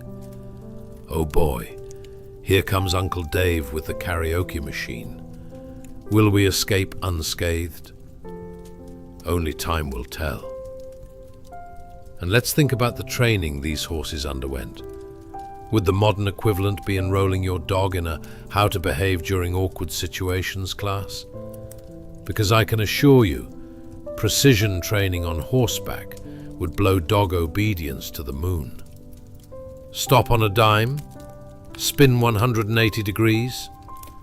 Now tell your horse that they wouldn't be allowed in, say, the neighboring kingdom's prestigious Haymarket without a proper invitation. So as the dust clears and the echoes of galloping hooves fade into the distance, know that these Mongolian horsemen were not just riders. They were the ingenious architects of military strategy, transforming wearied pastures into legendary battlegrounds, and literally trotting their way into the annals of history. They embodied the essence of life, adventure, trust, and a sprinkling of sheer ridiculousness. Are you feeling inspired yet? Or perhaps just eager to see what other delightful chapters await? Because our journey doesn't end here. Oh no. The next leg of this whimsical trek through ancient history will reveal even more twisty tales of bravery, laughter, and flat-out absurdity that'll leave you both chuckling and dreaming as you drift into slumber. Chapter 15. The Healing Smoke of the Horse Whisperer. Hey guys, tonight we're venturing into a world that's more mystical than a cat deciding it suddenly needs to sit on your keyboard while you're working. The fascinating realm of ancient shamanism and horse healing in the late 4th century BCE. So grab your cozy blankets, dim the lights, and prepare to be whisked away to a time where the only doctors were also part-time magicians, and everyone had to pray a bit harder when their horse came down with a case of the sniffles. Because let's be real, you don't want your noble steed down for the count during a big battle. Before we trot along on this magical journey, could you do us a solid? If you're enjoying our historical roller coaster, where every twist and turn is fueled by the absurdities of the past, tap that like button, subscribe, and maybe even drop a comment about the strangest animal remedy you've heard. But only if you're feeling inspired. No pressure. Simply good vibes, fam. Oh, and before we lean into the thick smoke of religious rituals, have you ever wondered how seriously people took their animal companions back in the day? Like, did they have their own version of puppy psychics to chat with their horses? Or maybe they held real pony spa days involving enchanted oils and ground-up unicorn horn. And seriously, what do you think a shaman's workshop smelled like? Is there a chance it involved a lot of eau de horses, equine edition, mixed with the delightful aroma of burnt herbs? Congratulations. You've just woken up somewhere between the steppes of Mongolia and the backdrop of ancient Macedon, where the number of horses equals the number of unusual remedies for their ailments. The sun is rising, illuminating a realm filled with tall grass, galloping steeds, and a shaman dressed with more flair than an overzealous prom king. As you inhale, you find the air is thick with the fragrance of hay, warm earth, and a hint of, well, something that could probably use a good scrub or two. Now, let's talk about our shaman friend. Picture a figure more decked out than your aunt's best holiday sweater, complete with vibrant blue silk kadogs fluttering in the breeze. He stands before a frail horse, whose mind seems to be wandering in and out of a dream, perhaps contemplating the great questions of the universe. What's my purpose? Will I ever become a majestic war horse? As the shaman ties a strip of silk to the mane of the equine patient, his hands move with the grace of someone trying to impress at a crafts fair, while secretly hoping no one notices he's just winging it. With a deep breath, he takes a puff from his sacred herbs, the smoke drifting through the air like a confused butterfly in a thunderstorm, swirling, dipping, and circling in mystical patterns that probably made the horse question its last meal. What's that? You thought incense was a New Age invention? Ha! Ancient. Cultures were ahead of the trends, crafting their own signature fragrances for the spiritual, while simultaneously mastering the art of making horses feel like they were getting the VIP treatment. Imagine this scene. Beneath the shaman's breath of smoke, a symphony of sounds arises. Whickering horses, distant rustling of bushes, and the faint sound of a breeze that seems to be whispering secrets from the sky. But don't let that serene atmosphere fool you. Just like a toddler with a sugar rush, horses could have their own drama. Oh no, there goes Brutus again, trying to nibble on the shaman's favorite herbs. Easy, Brutus, those are for your own healing, not a salad bar. As the shaman continues to weave his magic, you might picture him muttering sweet nothings mixed with a few powerful incantations. I mean, you never truly know what could be lurking under a horse's skin, right? A hidden talent for Broadway? A burgeoning interest in the culinary arts? Or maybe just some pesky, colicky discomfort. Who knows? All you can do is hope the shaman has the right combination of herbs and silk to sort that out before Brutus decides to audition for Horses Got Talent. And oh, did I mention the blue silk kadog? The shaman doesn't just slap it on there. No. This bright strip is as symbolic as your uncle's insistence that his famous potato salad is a family recipe. In the Mongolian culture, blue signifies the great endless sky, a blessing for a horse's recovery. So, while the poor horse may be having an existential crisis, at least it's decked out in royal flair. There's something oddly calming about watching a shaman fuss over a horse. Like your kid's art project that just screams, "Yes, my castle has 30 doors and 17 windows, all visible from the drawbridge." The shaman, with his own otherworldly flair, commands the situation, channeling energy as if he's attempting to power a small village with sheer will and a whispered prayer. May the spirits carry you swiftly toward better times, O horse of fluctuating temperaments. As the rituals commence, and the thick smoke clings to the horse like a cozy blanket of healing vibes, there is a moment of shared connection that almost feels palpable. It's that deep interaction that transcends languages, professions, and frankly, even the absurd notion of amateur pet therapy sessions. Because at the end of the day, who doesn't want to feel a little of that unrehearsed sincerity arising from a horse's recovery? So just like our dedicated shaman, as absurdly charming as he might be, we now find ourselves weaving through this rich tapestry of history.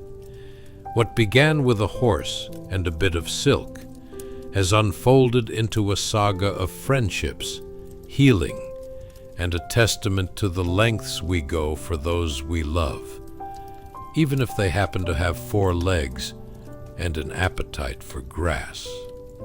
And who knows? Maybe we'll gather round again to fawn over tales of Alexander's legendary exploits next. You won't want to miss it, unless, of course, you'd prefer to get some rest. In which case, sweet dreams of galloping horses, fluffy clouds, and the occasional while you were sleeping ridiculousness are perfectly acceptable.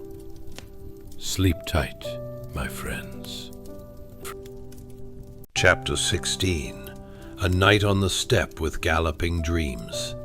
Hey guys, tonight we're settling into something so peaceful it makes a lukewarm cup of decaf coffee seem like a thrilling roller coaster ride. A tranquil night on the vast steppe, under the wide open skies of the late 4th century BCE. Imagine a place where the whispers of the wind provide the only soundtrack, And the only decision you have to make is whether to snuggle closer to your yurt or to that pile of hay that's way more comfortable than it looks. But before we ride off into this cozy historical sunset, could you do us a favor? If you're enjoying our journey through time, where every tapestry of history is stitched with the occasional laugh and an eyebrow raised, you can't make this up. Hit that like button, subscribe, and if you're feeling particularly inspired, drop a comment about the oddest place you've ever fallen asleep.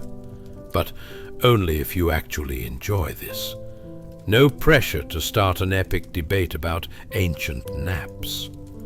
Now, let's get you prepped for this emotional stroll through the night. Dim the lights. Set up a fan for that breezy ambiance, and find the most comfortable spot to settle in. Picture this. Have you ever wondered what it would be like to live under a star-studded sky, without the vibrant glow of your neighbor's porch light? Or to know just how truly one with nature you could become, when the idea of indoor plumbing is still a few centuries away? What's the deal with sleeping just a few arm lengths away from a grazing herd of horses? Do you think they take their midnight snacks quietly? Or is it more like a 2 a.m. buffet brawl? Congratulations! You've just woken up on the sprawling steps, feeling the cool grass beneath you, and perhaps a little too aware of the horse that keeps snorting nearby, as if sharing secrets with the nighttime stars. The yurt, your humble abode, is cozy and warm, full of that earthy smell reminiscent of your quirky uncle's attic, mingled with a hint of horsehair and a dash of fresh hay. As the comforting darkness folds over the land, let's take a moment to soak in this picturesque scene. The horses, strong, noble creatures, are out there grazing and whickering, as if they're engaged in intense discussions about existentialism, or perhaps simply debating who has the best mane in the herd. You can picture them now, all hipster horse poets, murmuring lines like, "To equine or not to equine? That is the question." What a mysterious life they lead. The night sky above you seems to stretch on forever, littered with stars brighter than Alexander's ego during a victorious parade. Speaking of which, this place is as far removed from the political drama of Macedon as a hermit crab is from a high-powered boardroom meeting.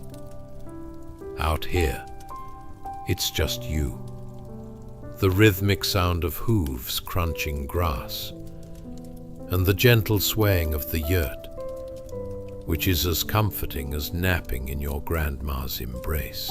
With an added healthy dose of rustic charm, suddenly you feel a gust of wind, and it carries with it the distinct aroma of hay, mixed with a curious hint of, well, was that the leftover essence of horse snacks from earlier? You may ponder this. What would ancient snack time have looked like? Imagine the horse's version of popcorn, some crunchy hay, supplemented with extravagant herbs, while they all gather around a campfire to discuss the latest exploits in horse drama. That would truly be horseplay at its finest. Let's get a little more personal. If you had the ability to communicate with these majestic creatures, do you think they'd have pithy opinions on the state of the world? Why, yes, human. The state of the world is fascinating. But can we talk about my mane? I think it could use more sparkle. Your imagination wanders, pondering the deep wisdom of an ancient horse that might say, "Grass is greener on the other side, but have you tried rolling in mud? Game changer." You bring your attention back to the family snoring softly in their yurt. Yes, the sounds of gentle breaths and occasional snorts provide an oddly soothing symphony. Picture the parents, draped in animal furs like majestic sleeping bears, while the kids are sprawled around like dropped marbles, blissfully unaware that their future battles will be over who gets the biggest piece of the morning bread. Perhaps tonight, in their horse-filled dreams, they're leading an army of equestrians far braver than they ever hoped to be. The wind picks up, humming through the horsehair ropes of the yurt, creating a melody so soothing it could qualify as a lullaby. You feel the embrace of the land itself, lulling you further into relaxation, cradling you like one of those plush support pillows that promise to make you feel like a royal while you sleep. Meanwhile, the horses continue their midnight delicacies, showcasing their discerning tastes. No, not that clump of grass. Get me the organic, free-range kind. And just as you start to delve deeper into the dream world, a place of galloping steeds, fine tapestry rugs, and mild-mannered storms, the realization hits you. This realm is a fluid blend of comfort and ongoing comedy. The absurdity of it all, weaving between the peace of the steppe and the riotous imaginings of the equine life around you, leaves you giggling softly to yourself, a chuckle slipping onto the wind like a wayward leaf in autumn. So settle in, my friend. Let the rhythm of nature and the absurdity of horse society whisk you gently into a dreamy state. Who would have thought a family's herd of horses, a yurt, and a sprinkle of historical charm would combine to paint such a cozy and humorous tableau? Maybe even the horses are chuckling to themselves in their sleep, dreaming of the next time they'll sway gracefully into your heart. Embrace the warmth, the laughter, and the beauty of this nocturnal dance with history. Sweet dreams. Await. Chapter 17. The Morning Routine of Mace Not So Dramatic. Hey guys, tonight we find ourselves wandering into a realm more complicated than folding a fitted sheet. The Macedonian palace courtyard at sunrise, where structure meets absurdity.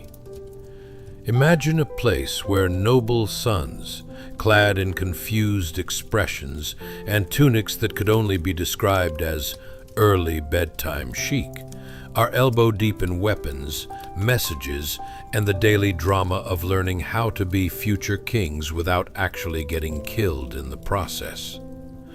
But first, a friendly reminder. If you're enjoying this foray into mildly riveting history, hit that like button, subscribe, and maybe leave a comment about the most bizarre workout you've ever attempted. Did it involve trying to lift your dog while doing burpees? We're all ears, but only if you're into sharing such riveting tales. Now, dim the lights, kick on your favorite fan, for that authentic, ancient breeze ambiance, and get cozy. Because let's face it, who doesn't want to feel like royalty while cozying up with a luxurious blanket? Picture this. What would it be like waking up with the fragrant aroma of breakfast? No, not eggs and bacon, but rather the not-so-distant scent of grilled goat. Does it get you craving a morning burger, or inspire you to dodge horses on your way to the bathroom? Congratulations! You've just woken up in the late 4th century BCE, surrounded by the persistent clang of swords and the collective ambition of young men who, quite frankly, are still figuring out the difference between ruling, and being really bossy. As the sun peeks shyly over the horizon, your eyes adjust to the scene. Imagine this.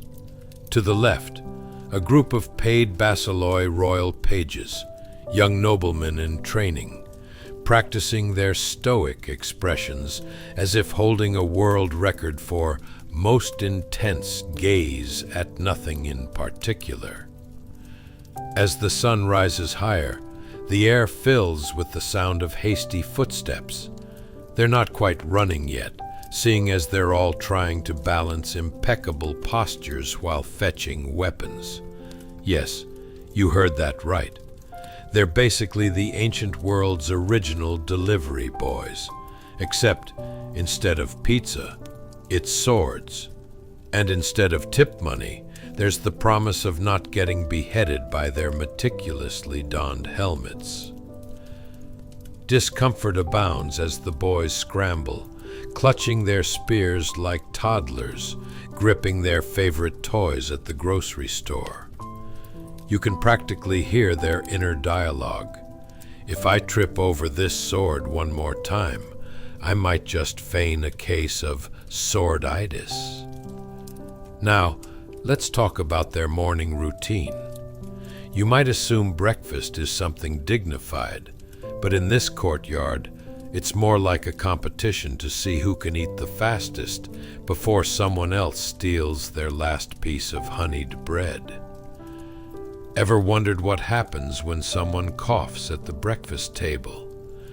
It's not just a light pause. It's an epic battle for survival. So sorry, but if I cough into your honey, I expect you to still eat it. Fair's fair.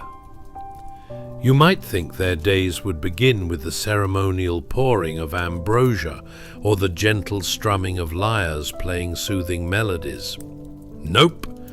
Instead, picture a cacophony of shouting, clanging, and the occasional unintentional horse kick. Do you feel that rising tension in the palace? It's like waiting for the plot twist in a soap opera, but instead, it's just a group of young nobles figuring out who can string a bow without accidentally shooting their foot. As they learn their craft, let's not forget the ever-watchful eyes of their mentors, those battle-hardened veterans who still haven't figured out the concept of personal space. You'd think they'd be focused on refining their students' skills, but instead, they channel their inner grouchy grandpa. Back straight! Shoulders back! Stop picking your nose! No future king does that! Truly inspiring stuff. And while we're at it, let's talk clothing choices. Imagine vibrant tunics made from fabrics as rough as your neighborhood dog's tongue. If you thought the scratchy wool was the worst of it, think again. Add to that a collection of sandals that make you question how the ancient Greeks survived summers. It's like walking around in medieval flip-flops on a trampoline made of bee stings. Now, the etiquette lessons. Every noble young lad learns the fine art of how not to trip over your own feet while bowing, and the ceremonial offering of a gold piece that might secure your position with King Philip II. There's a lot riding on these friendly contests of dignity. Bravo! Don't you just love how, in addition to learning how to hold a spear, they now have to avoid embarrassing themselves in front of all the noble ladies watching? As a warm breeze sweeps through the courtyard, it ushers with it a delightful hint of sweat mingling with the smell of burning meat from the kitchen. A reminder that royal doesn't always mean elegant. Envision a young lad behind the kitchen staple of roast goat, trying to look cool while simultaneously trying not to set his tunic on fire as he flips a skewered chunk of meat. It's hard to drum up confidence when you're outclassed by a herd of goats. And that's the start of your day in the Macedonian palace. An arena where young noblemen juggle weapons, whispers of kingship, and the perennial threat of turning their sandals into a fashion statement that could win best dressed in a goat pen. These poor lads might not know it yet, but their real education lies far beyond the battlegrounds. It's in the art of dodging awkward moments with the grace of a goat, and heaven knows they'll need it. As the day unfolds, and the sun rises higher above the Macedonian hills, the palace courtyard buzzes with the dreams of tomorrow, because kingship may just mean never getting the last piece of baklava. So, relax, breathe in deeply, and channel your inner noble. We're on a comedic journey that's sure to leave you chuckling into your pillow as you drift deeper into sleep, knowing kingship has never looked quite so awkward. Continue with the next segments as your dreams take center stage. Chapter 18: Alexander's Amazing Friends. Hey guys, tonight we're stepping into a world more complex than trying to assemble Swedish furniture in the dark. The late 4th century BCE, where friendship, bravery, and a dash of chaos melded together in a way that would make your high school lunchroom look like a yoga retreat. Imagine this. You've got a brooding, youthful Alexander the Great, surrounded by his loyal sidekicks, the Hetae Aroi, young men who could double as both your best friends and your personal cavalry, faithfully riding into battle despite the constant threat of faceplants and noble pratfalls. But before diving headfirst into this adventure, a gentle nudge. If you're loving this jaunt into history that's giving you more giggles than a sloth sliding down a tulip, go ahead and hit that like button, subscribe, and let us know what bizarre royal friendship fails you can think of. Did someone once throw a cupcake in the king's face during a party? We're all ears, but only if you enjoyed it. Now, dim those lights a little, crank on a fan for that immense, ancient Macedonian breeze vibe, and settle in. Picture this. What would it be like galloping into battle on a horse while trying to keep your wig from blowing off? Was it a delicate balance of courage and sheer terror? Ever wonder what happens when your best friend stumbles off his horse in the heat of battle? Spoiler alert, you can't save him by pretending you didn't see it. Grab your pillows, snuggle in a little tighter, because congratulations, you've just woken up in the midst of Alexander's entourage, where loyalty and hilarity collide like a couple of clumsy elephants at a pottery shop. As you blink away the sleepiness, you find yourself in a dusty old courtyard, where the glorious and dysfunctional gang, known as the Hetae Aroi, are busy demonstrating every possible way to look noble while breaking a sweat. Imagine scenes of half-formed battle strategies exchanged while trying desperately not to trip over their own swords. These guys had more bravery than judgment, not unlike hunters trying to catch dinner with nothing but a rubber band and a whole lot of hope. Now, let's take a moment to explore what made the Hetae Aroi as close-knit as a quilt made by overly attached grandmothers. Firstly, they were all young noblemen, hand-picked by Alexander from among the ranks of Macedonian society. These were guys who could swing swords, ride like the wind, and look dashing in a tunic, even if it sometimes resulted in a wardrobe malfunction during parades. Ever seen a parade float demolish a wall of flowers? It's kind of like watching Alexander's buddies pass each other a sword while simultaneously trying to impress a potential crush. Talk about a recipe for disaster. And who could forget the legendary welcome parties for new members? Picture this. One moment you're being showered with goat's cheese, and the next you're part of the crew. It's like being initiated into the world's most chaotic fraternity of brave lunatics. Congratulations, you're one of us now. Here's a sword. Try not to stab it into your own foot while celebrating. These young men were bound by more than just nudges into battle. Their friendships were forged through shared danger and enough hot air spit takes during strategizing sessions to power a small city.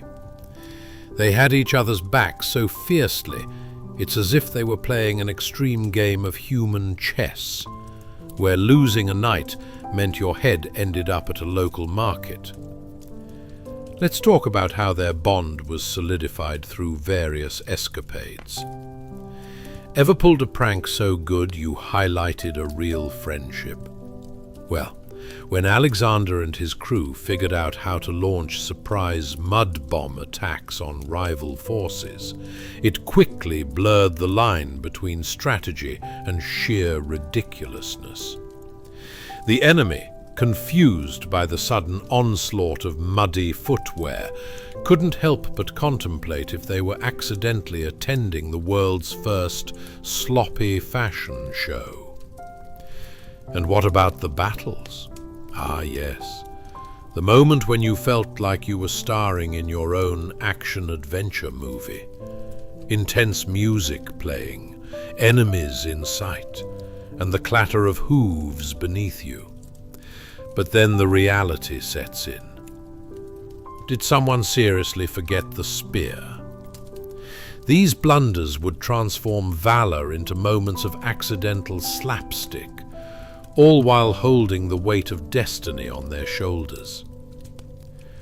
What's lowering morale faster than getting too close to a charging horse? Realizing your pants are about to give way as you leap onto your steed. That's a historical moment we've all missed on the silver screen. And just when you thought they were all rugged warriors of destiny, remember, they were also incredibly human and prone to all the classic blunders. Like when you grappled with a challenging task, were they following brave battle strategies, or just doing what all friends do? You know, openly mocking each other while secretly feeling the need for hugs to get through the anxiety of potential sword fights. As day becomes night, the sun dips behind the hills, echoing the absurdity that life as one of Alexander's closest friends entails. From failed attempts at heroism that turned into laughter-inducing memories, to ancient dance-offs fueled by the sweet nectar of celebratory wine. Who would have guessed that building an empire could be as casual as a Saturday night gathering? They may not have had social media, but they had each other. And oh, did they know how to make a lovely mess. So, as you drift into a slumber that would make even Alexander envious, remember the pals who laughed through the chaos, armed with swords and sense of humor. Tomorrow might bring more swordplay, more muddy fallouts, and an epic tale of camaraderie to sort through. But for now, breathe deeply, tuck in, and embrace the mildly fascinating hilarity of history that'll lull you into a slumber so deep you'll dream of being one of Alexander's cherished hetairoi. Rest well, and may your dreams be filled with calm chuckles and courageous escapades. Sleep peacefully, noble dreamer. More tales await you as the night unfolds. Chapter 19. The Hetairoi's Horseback Hilarity. Hey guys, welcome to an ancient Macedonian training session hotter than a summer day in a sheep pasture. Tonight, we're about to leap onto the backs of spirited horses while dodging the inevitable bruises, like trying to squeeze into last year's jeans after a holiday feast. Yes, it's the late 4th century BCE, where the young noblemen known as the Hetairoi are transforming into elite cavalry. If only they could remember to keep their thighs from burning off in the process. Now, before we saddle up for this wobbly ride of hilarity, a little reminder. If you're enjoying this descent into the delightful chaos of history, like a time traveler bumping into a wall of bad wigs, go ahead and tap that like button, subscribe, and share your most awkward horse-related experiences in the comments. Did you ever try to impress someone by riding a horse only to end up face first in the grass? We're all ears, just not in the man-eating horse kind of way. Now, dim those lights.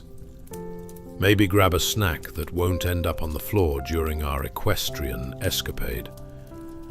And let's prepare for some very serious horseplay. Have you ever wondered what it feels like to handle a lengthy spear while juggling the nuances of equine ballet? Or how about that nail-biting moment when you're galloping and everything feels okay until you realize your boots are stuck in the stirrups? Spoiler alert, it gets complicated. Finally, all geared up? Congratulations. You've just woken up surrounded by the proud Hetairoi, where nobility meets the kind of chaos usually reserved for cat videos on the internet. As the sun blazes down mercilessly, you're greeted by a sight that could only be described as a glorious disaster. Picture it. A group of strapping young men, adjusted in knee-length tunics. Their thighs, once finely sculpted, now resembling overcooked sausages from relentless hours of horseback riding practice. You can smell the sweat mingling with the slight whiff of ambition and, well, probably a few too many beans from last night's dinner. Speaking of the training, let's dive into it. Each nobleman is wielding a long Zeiston spear, which might as well be called the oopsie-daisies stick, considering the number of accidental pokes that occur. As the commanders shout instructions, a few Hetairoi pivot their horses at full gallop, only to be reminded that some things, like their coordination, went out the window the moment they attempted to put one boot in front of the other. Every pivot echoes across the field with the kind of enthusiasm usually reserved for a toddler caught mid-tantrum at a candy store. Can you imagine? One moment you're soaring with the wind at your back, and the next you're doing an unchoreographed version of aerial gymnastics while desperately trying to avoid impaling your buddy riding alongside you. It's like an ancient Olympic event, but everyone forgot to rehearse their parts as they gallop in perfectly imperfect harmony.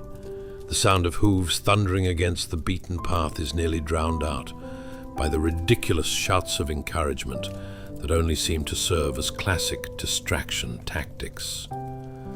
"Look out! Don't stab the hay bale," they say. But really, who can focus on the hay when you're more worried about that terrifying dip in the saddle? And let's talk about their endurance. The Hetairoi experience an unique moving workout that would give modern-day gym instructors a run for their money. The intensity level rises as each nobleman is driven to the brink of not only physical exhaustion, but utter hilarity. Ever tried laughing while riding a stubborn horse? It's like trying to sip soup while riding a roller coaster. Messier than it sounds. And amid all this training madness, friendships blossom like wildflowers in a field. The more they tumble off those saddles, the stronger their bonds grow. Like glue. If glue had a pH imbalance and a tendency to make you giggle uncontrollably. Imagine shared moments of galloping glory, interrupted by colossal faceplants, only for one friend to help another back up and into the saddle, before someone gets a chance to shout, "Again!" But there's always that one character, isn't there? You know who I mean. The one who yells, "Watch this," before something goes horribly wrong. There he goes, trying to demonstrate the art of the perfect dismount, and ending up in an unscheduled roll on the ground, startling a nearby goat, and inadvertently starting the first ever Hetairoid goat chase. Spoiler alert. No goats were harmed in this training session, but several Hetairoid definitely lost some dignity. As nighttime swoops down like a flock of misunderstood owls, you cozy up alongside this brotherhood on horseback. The adrenaline dips into laughter as they gather to swap stories of clumsy escapades, while bartering over whose horse provided the most unnecessary drama. Clinks of cups filled with mead fill the air, cheers echoing like the chants of a victorious sports team, but with more spills and fewer trophies. So, as you nestle under your imaginary blanket of camaraderie, remember the Hetairoi, youngstified warriors who forged friendships, one laughable fall at a time. You might dream of galloping into mythical lands, where the only worry is whether your horse has more grace than a unicycle-riding octopus. Sleep tight, and let the delightful absurdity of history carry you softly into the realms of undisturbed dreams. Tomorrow can wait. For now, let the echoes of laughter wash over you, like the calming waves of an ancient sea. Good night, gallant dreamer. Your sleepy adventure has just begun. Chapter 20. A banquet of babble beneath the torches. Hey guys, welcome to an evening more splendidly chaotic than a modern-day office Christmas party, where the only gift is a bad hangover. Tonight, we're descending into the extravagant merriment of a Macedonian banquet during the reign of King Philip II. No wish for plain old bread and water here. We're talking laughter, wine, and enough political backstabbing to make a soap opera feel like a Hall of Fame induction. But before we dive into our rich history soup, the kind that's thicker than that mystery sludge you found in the back of your fridge, let's take a moment to consider a few things. Ever wondered what it's like to share a feast with someone who also happens to be sharpening their dagger while you pass the olives? Or what happens when you mix too much mead with a subtle commentary on your buddy's questionable horsemanship? The combination can only be described as fascinating. If fascinating loses half its teeth in an unexpected drunken brawl. So, dim those lights. Pour yourself a goblet full of something comforting. Preferably not fermented grape juice left open for 2 weeks. And cozy in. You might want to brace yourself for the kind of hilarity that can only emerge when you mix royal decrees with dinner rolls. Congratulations! You've just woken up in 4th century BCE Macedon, where the oak banquet tables are longer than the odds of surviving this evening without a bad piece of meat sticking in your teeth. The warm glow of torchlight flickers around the room, illuminating a spectacle that could only be described as organized chaos. Mouths are full of delicacies, cups are overflowing, and somehow, someone's still trying to ask about agricultural reforms between bites of what's likely a roast peacock. That's right, folks. Imagine trying to make small talk while chewing on an outrageous centerpiece.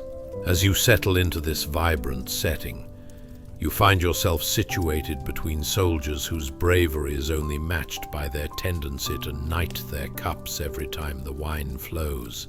The clanking of goblets serves as the evening's symphony, creating a convivial background noise that is only occasionally interrupted by the high-pitched laughter of the companions, renowned not just for their bravery in battle but also for their whimsical sense of humor. You know, like an ancient version of, "Dude, where's my chariot?" Speaking of companions, let's take a moment to appreciate the Hetaiacroi, who are not only King Philip's trusted cavalry, but also the world's most amusing group of young noblemen.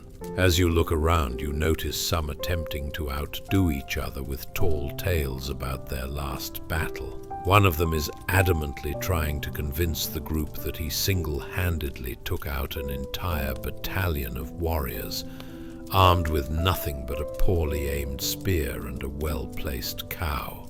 Cue the collective shaking of heads, with a side of chuckles that threaten to spill the mead. Pass the mutton, please, and save the judgment for the gossip column, if the Macedonians even had one. You're not here for the judgment. You're here for the ale and the camaraderie. It's practically written in the ancient scripts of fun. And thus shall they feast and argue, until laughter reigns victorious over manners. But wait, what's this? See that poor fellow at the opposite end of the table? He's daringly balancing a whole leg of lamb on his knee, while attempting to impress the girl across from him. All while trying to give a war speech that sounds more like a drunken rendition of a funeral dirge. "Do not fear the enemy," he slurs joyfully, "for our spears are sharper than this mutton." Ah yes, ancient Macedonian self-embarrassment at its finest. Aristotle himself might have paused mid-lecture just to take notes on this banquet of absurdity, marveling at how effortlessly one could win the philosophical debate and lose one's dignity in the process.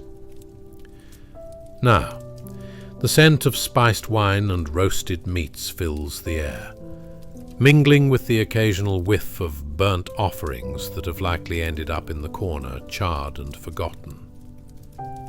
It's atmospheric, it's aromatic, and somehow it feels like a culinary banquet gone wrong, and you've got front row seats to the mayhem. Let's not forget the subtle glances exchanged amongst those gathered. A delicate dance of political maneuvering while trying not to take a mouthful of goat cheese when someone throws out a compliment that feels a little more loaded than it should. "You wear that tunic splendidly," says one nobleman, while simultaneously raising an eyebrow at the one with the questionable taste in meats. Is it ribbing? Is it camaraderie? Who's to say? The personality types are already flowing with the wine, after all. As your eyes wander, you catch sight of a peculiar event. 3 hetairoi engaged in a theatrical reenactment of their last, rather spectacular cavalry charge, complete with exaggerated gestures that risk sending wine splattering across the table. Every "charge" is met with a heartfelt "oops" as someone inadvertently lunges too far forward, either in enthusiasm or sheer inebriation, which only sparks more laughter. This extravagant display is the very definition of entertainment gone wild. Snicker-worthy antics, fueled by wine and friendship. You lean back, fully enveloped in this tapestry of hysterical mishaps and sparkling conversations, as the evening unfolds like the pages of a long-forgotten, slightly drunken scroll. The laughter rolls on like the waves of the Aegean Sea, and you can't help but feel as if you've stumbled upon a moment in history that is simultaneously grand and absurd, victorious, yet hilarious. And as the torches flicker above, you know this night, filled with bold aspirations, dreadful roasting accidents, and remarkable friendships, will echo through time like an undying joke lasting more than a few centuries. The stark realization that laughter is the mightiest weapon of all lingers in the air, reminding you that amidst the pomp and ceremony, a good chuckle can withstand the ages. So breathe in, dear dreamer. Let the spirit of the Macedonian banquet warm your heart. But keep a cautious eye on that leg of lamb. It may not be as safe as it looks. You're in for a wild ride to sleep that'll weave through laughter and light, leading you to joyful dreams grounded in glorious absurdities. Chapter 21. The Libation and Oath of Exaggerated Friendships. Hey guys, tonight we find ourselves smack dab in the middle of a scene so spectacular it makes your last dinner party look like a sad gathering of introverts dissecting a tax code. Picture this: a Macedonian banquet, overflowing with good wine, questionable meat decisions, and a healthy dash of "my spear is bigger than your spear" bravado. Because we dive into the delightful chaos of this ancient feast, let me ask you a few rhetorical questions that'll both haunt your dreams and accompany you into a realm of sleep. Ever wondered what it's like to pledge your undying loyalty over a cup of fermented grape juice? Or how about sharing a drink with someone who might also be plotting your demise just a few feet away? You know, the good old loyalty pact meets friendship dilemma. Like having your best friend borrow your favorite shirt and then accidentally setting it on fire. Spoiler, it's not as much fun as it sounds. So, settle in, dim those lights, and maybe pour a glass of something that actually tastes like it's not made from fruit flies and regret. Congratulations! You've just woken up in late 4th century BCE Macedon, where the chances of engaging in philosophical discourse about the meaning of life are only slightly lower than the chances of a spat over the ladle at dinner. As you swing your legs over the edge of your imaginary chariot and assess your surroundings, you notice the atmosphere buzzing with a delightful blend of camaraderie and competitive storytelling, one that rivals a TED Talk on energy-efficient home improvements, but with more wine and less rationality. The trappings of a beautifully adorned banquet hall envelop you. Shimmering torches dance in rhythm with the raucous laughter of King Philip II's proudest warriors. Now, let's take a closer look at the centerpiece of our fine revelry. As the room quiets, one valiant companion rises from his seat, dramatically thrusts his goblet toward the ceiling, and prepares for a moment that can only be described as a historically awkward prelude to an unholy alliance. This is where things get interesting, folks. The very air seems to buzz with expectations akin to the atmosphere in a room full of athletic parents just before the big sports day, only with more wine, less yoga pants, and a much higher chance of someone losing an eye to a misplaced sword. He pours a generous libation onto the floor, a splash of wine intended for Zeus, as if to say, "Dear Father of the gods, please bless our merriment, and maybe include one of those fancy meat platters while you're at it." The wine spills over like the last drops from a stubborn bottle, creating a small purple pond worthy of Poseidon himself, sloshing in after a particularly heavy feast.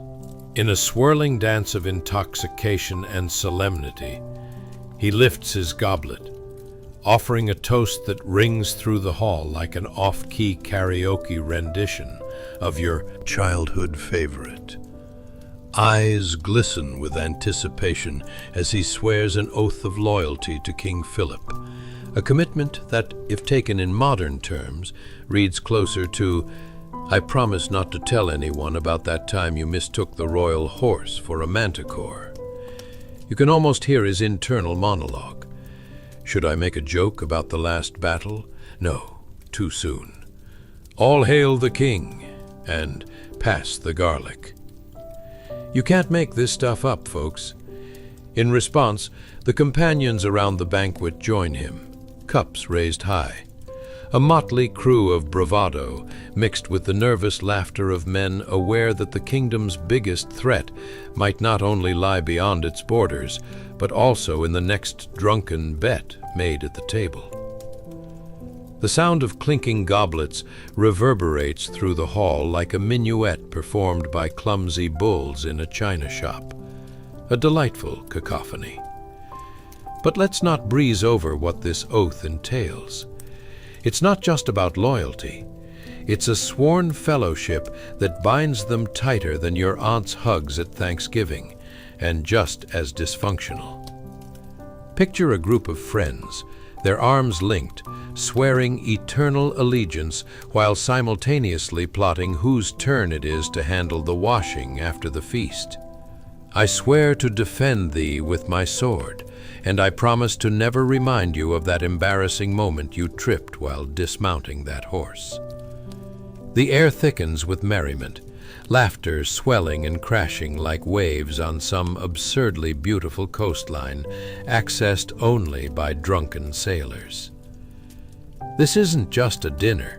It's a celebration of bonds forged in the fires of battle, humor, and perhaps a few too many rounds of mead. As you observe the scene, you realize that the nobility of Macedonia was truly something else. An evolving species adept at mixing political maneuvering with the kind of charming absurdity only ancient history could muster. And as the ode to loyalty wraps up, completing the ritualistic cycle of drink and debauchery, you take a moment to reflect. Isn't it funny that thousands of years from these raucous oaths, the essence of humanity remains unchanged? Here you are, witnessing late-night escapades mirroring a couch gathering of friends, trying to figure out who's responsible for ordering too much pizza. Only now, it involves horses, swords, and the implementation of actual battle strategies. Now, as the laughter swells and the tales get taller, you slip deeper into this sea of revelry, and the question lingers: what other colorful spectacles will this night hold? Whatever the answer, you know one certainty. You're in for a memorable ride as you tuck yourself into the embrace of an ancient Macedonian history that, much like the wine, promises to leave you with a gentle buzz and just the right amount of amusement to carry you into the realm of slumber. Chapter 22. The Blood Oath of Possibly Regrettable Decisions. Hey guys, welcome back to what can only be described as a delightful joyride through the annals of history, where the most mundane choices lead to moments that echo through time. Like choosing to step on your pet's tail right when you're about to leave for work. Tonight, we leap straight into the thrilling world of late 4th century BCE Macedon. So grab your pillow, remind your brain to stop overthinking that embarrassing moment from last week, and prepare for a tale where bravery, blood, and maybe just a smidge of bad judgment coalesce into a legendary blood oath. Before we embark on our journey, let's ponder a few incredibly intriguing questions that are semi-relevant, mildly absurd, and likely to make you chuckle. Ever wondered what it's like to pledge your life over a particularly grisly-looking sheep, with an audience that looks like they're both supportive and suspicious? Or how about the logistics of shaking hands with someone who just dipped their sword into animal blood? Do you wipe it off first? Or do you just lean into that intimate connection? And for the pièce de résistance, what event in your life has resembled a toast of eternal allegiance, possibly involving your friend's dubious choice of yogurt as a snack? Now, congratulations, you've just woken up in the ancient Macedonian countryside, where the grass is greener, the sheep are fluffier, and the stakes are somehow higher than your mortgage payment. As you take in your surroundings, the sun bathes the land in golden glory. Meanwhile, a pungent scent hangs heavy in the air.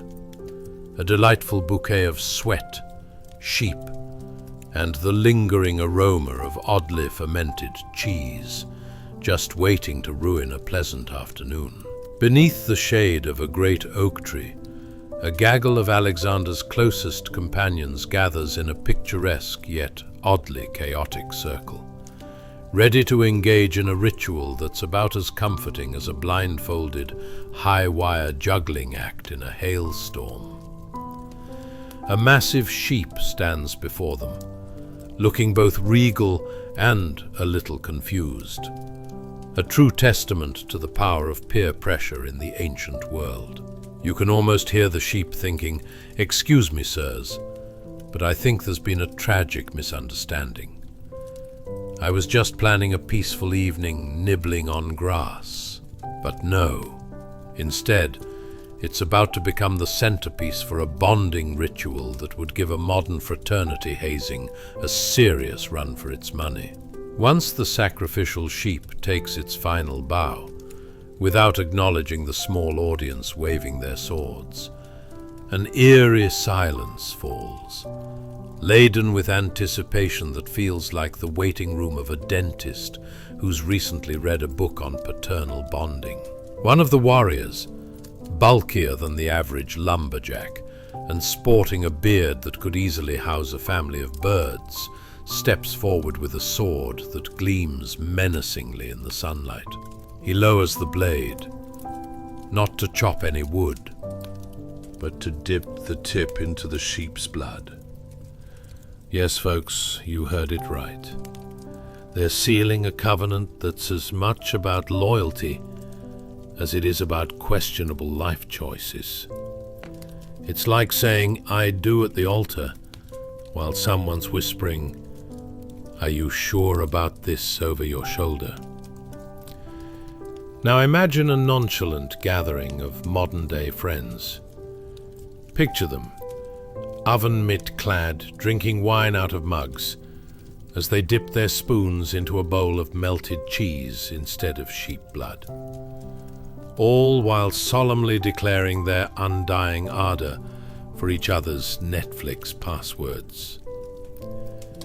With this cheese dip, I promise to return your lawnmower in pristine condition, albeit with a slight chance of grass clippings. But back in Macedon, it's a far more serious affair. As one by one, each ardent warrior dips his sword into the blood and then brandishes it triumphantly, a display of camaraderie that's somehow both noble and kind of gross. Bicep-bristling camaraderie is mixed with an undercurrent of "what am I doing with my life?" as they swap bloody swords like it's a twisted game of trust. You can almost feel the tension rising. Are they truly bonded for life? Or is it just a really sweaty, messy game of swords? You can't make this stuff up. And once the oaths are sworn, and the blood's been ceremoniously dried off on questionable linens, which hopefully won't end up on their faces, they kick back to enjoy the night.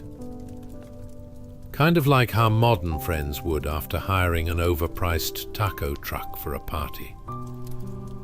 But with fewer fireworks and way more existential dread. Around them, the rustle of mixed emotions mingles with the savory anticipation of an imminent battle. And as you glance at their expressions, you realize that pledging your loyalty over sheep's blood does breed a certain intensity. There's an edge of camaraderie so strong that if it were tangible, you could probably request it in bulk from Costco. Only let's be clear, it comes with the risk of needing to wrestle with your own morals and possibly your dinnerware, should anything go awry. Here you are, effortlessly dunking into this ancient ritual, where the stakes resemble that of performing a karaoke song so poorly, everyone suddenly decides they have a pressing engagement to flee from the room. The bonds they're building, more powerful than a double espresso on a Monday morning, remain, even under the looming pressures of a battlefield. So as your eyelids begin to flutter just like the banners whipping in the Macedonian wind, you bear witness to this vibrant theater of loyalty. Perhaps flawed, mostly hilarious, and thoroughly soaked in the essence of brotherhood. Breathe in that ancient air, filled with ambition, blood, and the consequences of possibly regrettable decisions. Here, dear listener, history's laughter echoes across time, begging you to drift gently into sleep while considering whether you'd rather spill your drink or your secrets. Sweet dreams, sweet. Chapter 23. The Contrary Case of Clytus the Black and His Wine-Laden Regrets. Hey guys, welcome back to our expedition through the tangled, often absurd foliage of history. Tonight we're unfurling a tale as tragic as the last slice of cake left unattended at a kid's birthday party, except it's steeped in the weighty shadows of drunk warrior shenanigans. So, dim the lights Find that oddly shaped comfort pillow and brace yourself for the intoxicating backdrop of a smoky banquet hall in late 4th century BCE Macedon, where friendships crumbled faster than a cheap clay pot at a pottery fair.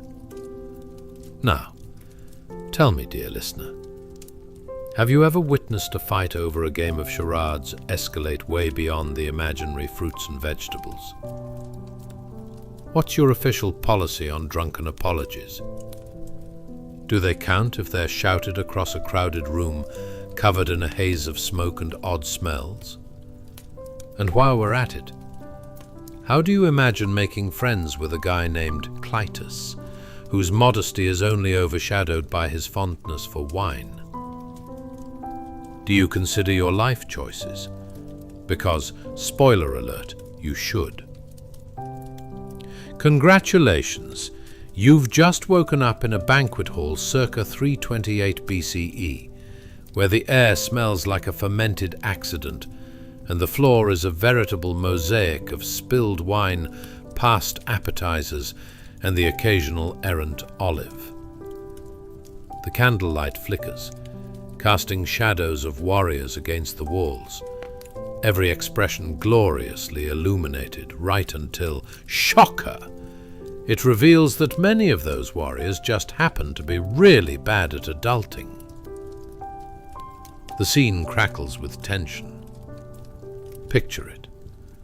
The long wooden table is slathered in a delightful assortment of roast meats, slightly burnt bread, and a mountain of those questionable green olives that taste like a bold fashion choice gone wrong.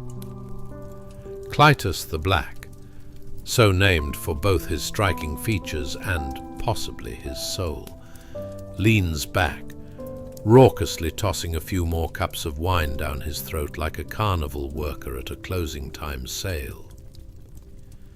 He's the life of the banquet, that is, until he drunkenly leans too far back and suddenly becomes the protagonist of a narrative that none of us signed up for.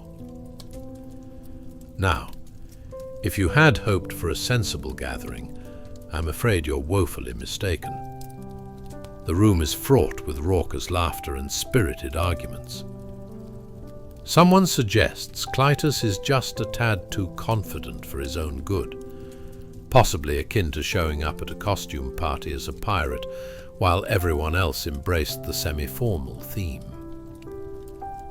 As peer pressure works its dubious magic, laughter turns to debate, and Clytus finds himself at an emotional crossroads resembling a poorly lit alleyway filled with stray cats and poorly timed realizations. Let's be clear. In this stimulating soiree of ego and alcohol, settling petty grievances and throwing out insincere compliments isn't just part of the experience. It's basically the appetizer. Spear in one hand, wine cup in the other, Clytus decides to take offense over a loose remark about his bravery, or lack thereof. It's the ancient equivalent of someone tagging you in an embarrassing Facebook photo.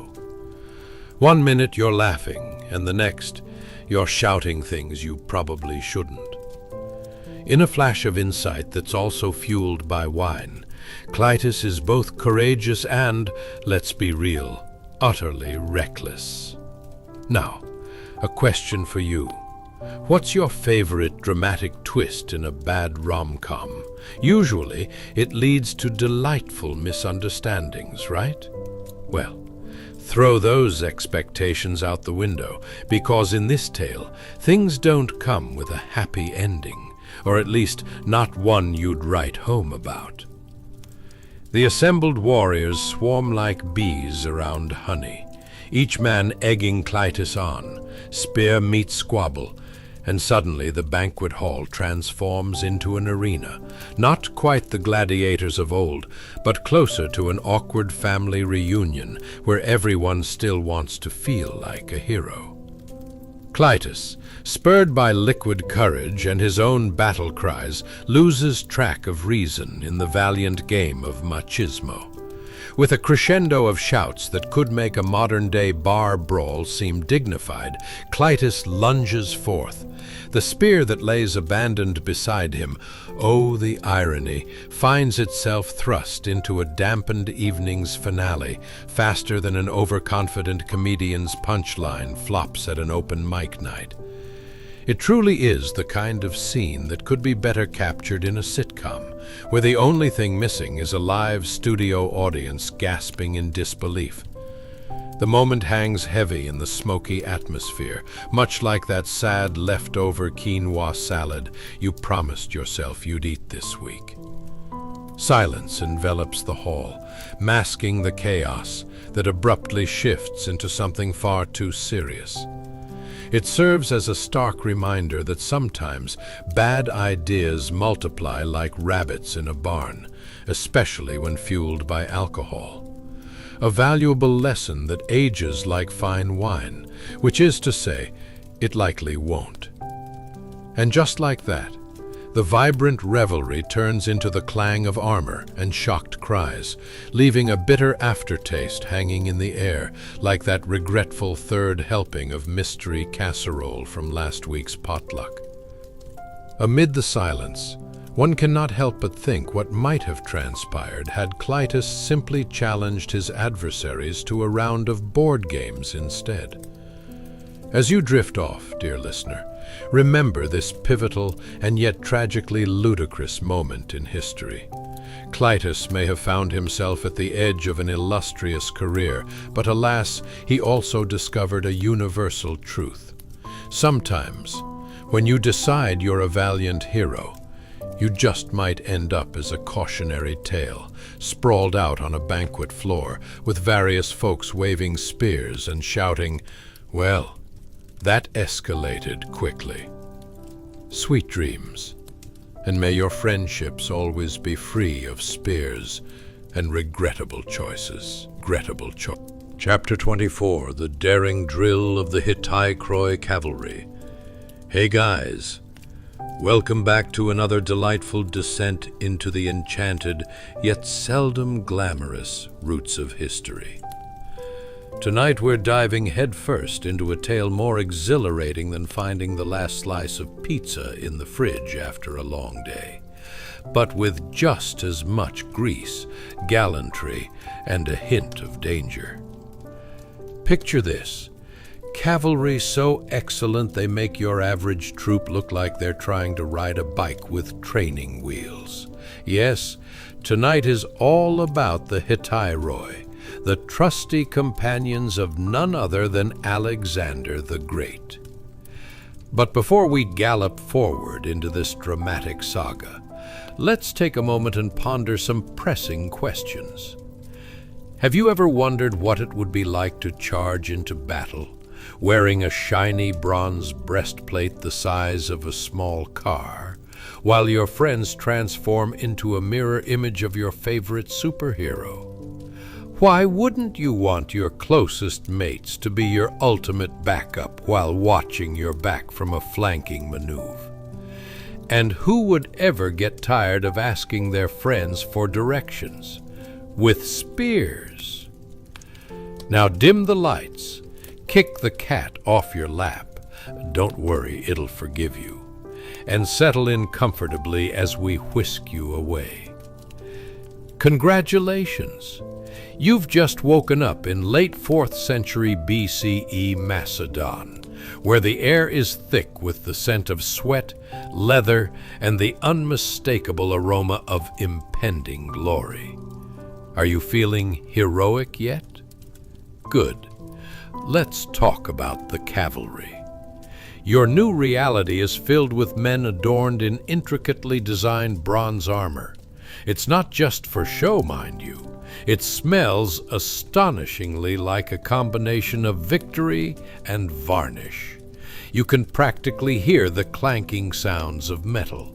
Because who wouldn't want a soundtrack of impending doom while galloping into danger? The Hittite are pioneers of discipline, marching in serried ranks like an ancient flash mob that knows exactly when to strike. It's synchronized chaos at its finest.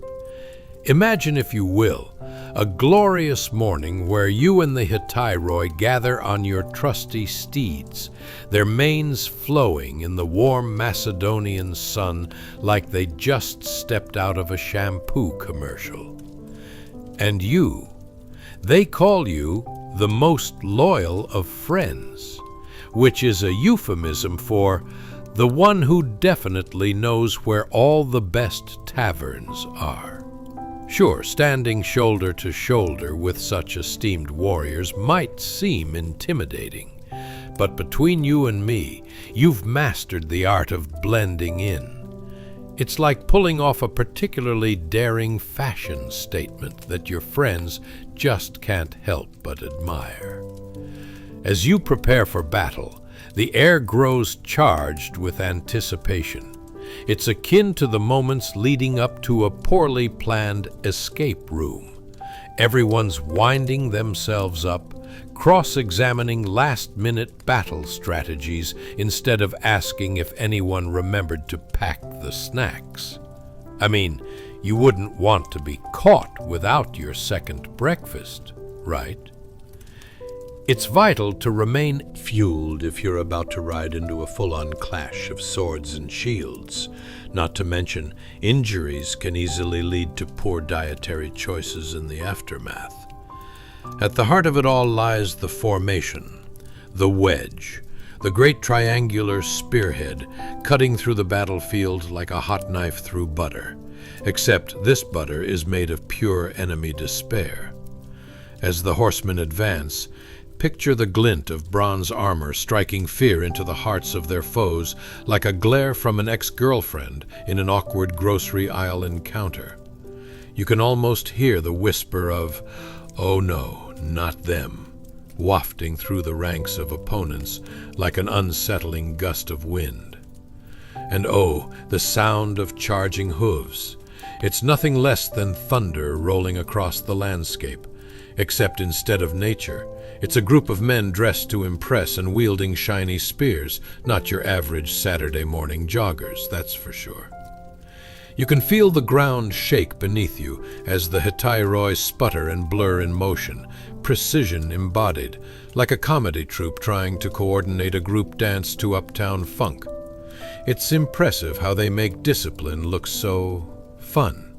Or perhaps that's just the battle haze settling in.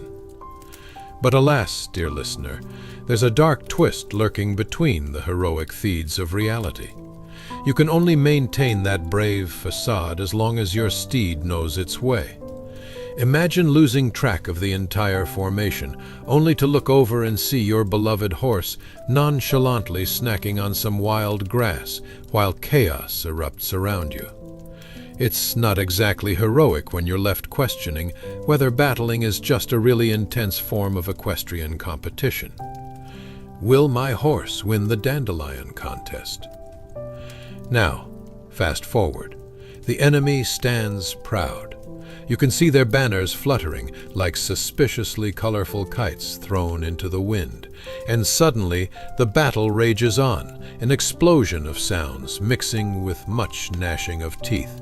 The thrill of victory, however, usually comes with a couple of bruises and an egregious need for dental work, but let's not dwell on that. In the midst of all the dramatics, the camaraderie is unshakable. Your mates would walk through fire for you, just after grabbing their trusty steeds, of course. As you drift off, remember this wondrous meld of bravery and folly.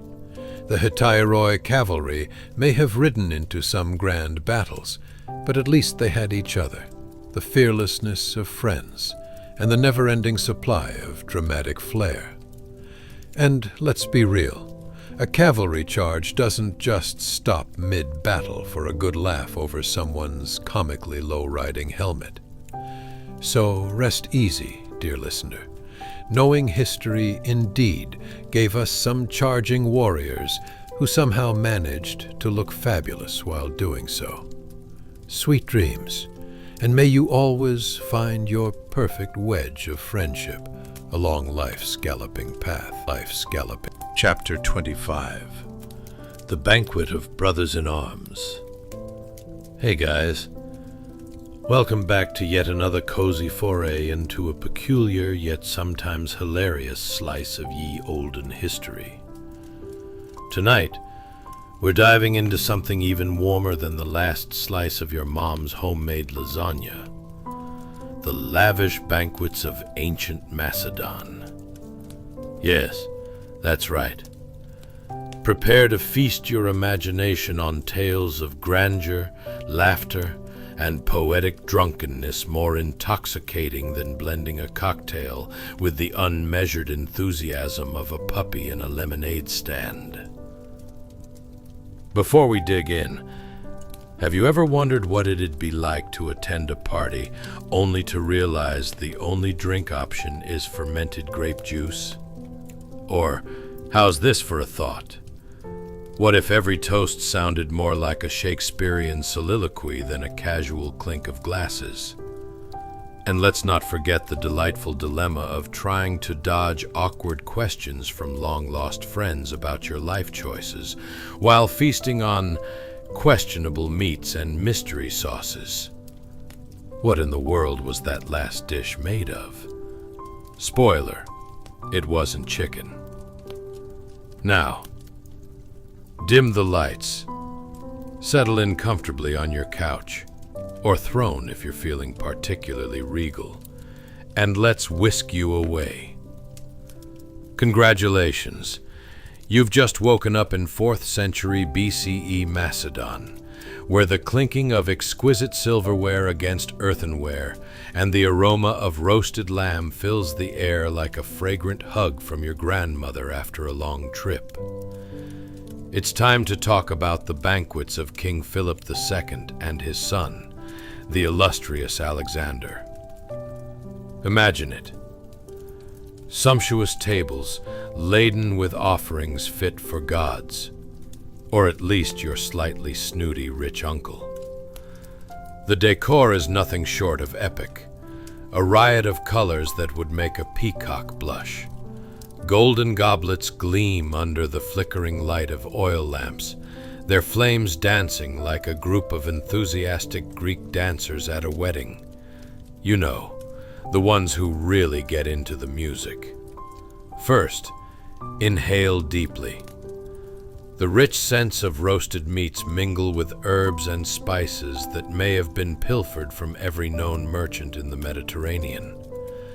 It's mouth-watering, fragrant chaos, like someone freedom-fighting against the blandness of boiled potatoes. You can almost feel your taste buds performing a rhapsody in your mouth, while in the background, a lute strums melodies that seem smooth enough to butter a piece of bread with. It's easy to get lost in this world of culinary art, but wait, what's this? A toast? You brace yourself as the master of ceremony stands. He is a tall figure resembling a particularly seasoned tree, with a voice booming out like thunder before a summer storm. Reared back in dramatic fashion, he begins an elaborate eulogy to friendship and brotherhood that would make even a grumpy old sage tear up. If only he weren't too busy clutching his wine. As you listen, you can't help but wonder if this is some ancient version of a motivational seminar gone awry. Live, love, laugh, he practically shouts, his gestures so flamboyant they could be mistaken for a fish out of water. You chuckle to yourself, imagining how awkward it would feel to follow such a lofty invocation with an admission that you accidentally spilled wine on your tunic yesterday, or lost a lunchtime chicken leg to an overeager goat. After several toasts, which mostly involve wine being spilled like confetti at a festival, the banqueters dive into an odd mix of ancient sports commentary and reminiscences about wild escapades, like the time someone rode a donkey to a battle and got it confused with a chariot race. Laughter echoes throughout the hall like a chorus of excited frogs, and you can sense the camaraderie deepening, making everyone feel more united than a family vote for your cousin who can't sing, but insists on auditioning for every talent show. Suddenly, things take a humorous turn as someone proposes a game, a contest of strength. Who could push back against the sheer force of wine and food while maintaining some semblance of dignity? A series of hilariously impractical challenges unfold, from guessing the number of olives in a pot to precarious attempts at pillow fights without spilling wine. And if you've ever tried balancing on a barrel after a few too many cocktails, you know exactly how that goes. It's like trying to make a souffle with an enthusiastic toddler in the kitchen. As the night stretches on and laughter flows like a late-night TV marathon, your heart swells with the warmth of togetherness, even with the characters who perhaps should not be allowed near sharp objects or the roast pig. The collective shenanigans highlight a poignant truth about those ancient bonds that ring deeper than the brassy sound of silver against wood. These moments become the fabric of legend, tales passed down like spoons and mismatched plates through the generations, where even the most menial of experiences become grand fodder for stories shared in hushed, giggly tones at the end of the night. But in the midst of this frenzy, there's a small unsung hero lurking, the wine server, who must constantly refill goblets while dodging a comically swirling cloud of nonsense and flying grapes. Honestly, if this person doesn't get knighted after such valiant service, what even are we doing here? So as you drift off to sleep, remember, amid the absurd grandiosity of Macedonian life, it's those shared meals and mildly embarrassing antics that truly enriched the pizzazz of camaraderie. Close your eyes. Imagine the sound of boisterous laughter mixing with the soft strumming of a lute, and know that the spirit of friendship is timeless, even if it occasionally includes a poorly executed leap of faith over a barrel. Sweet dreams, noble gatherings of the past. May your memory inspire epic banquets in the future. And now, as our strange little journey through history settles into quiet, breathe slow. Let the dust of ancient roads fall away, like tired thoughts dissolving into night. We've wandered through sun-baked granaries where farmers bargain silently with aloof cats, stumbled through smoky Neolithic huts where cuteness and survival wrestled at sunrise, tiptoed into superstitious town squares where panic chased shadows, stood in temples where cats ruled with divine indifference, and laughed in tombs where they were sent into eternity wearing tiny golden jewelry. We rode freezing steppes with horses who braved more wind and worry than we ever will, leaned into the warmth of loyal mounts, and shared in simple rituals of sweat, trust, and quiet companionship. Across it all, from whiskers to war horses, humanity endured. Hungry, cold, confused, hopeful, trying to make it through one more unpredictable day. And they did.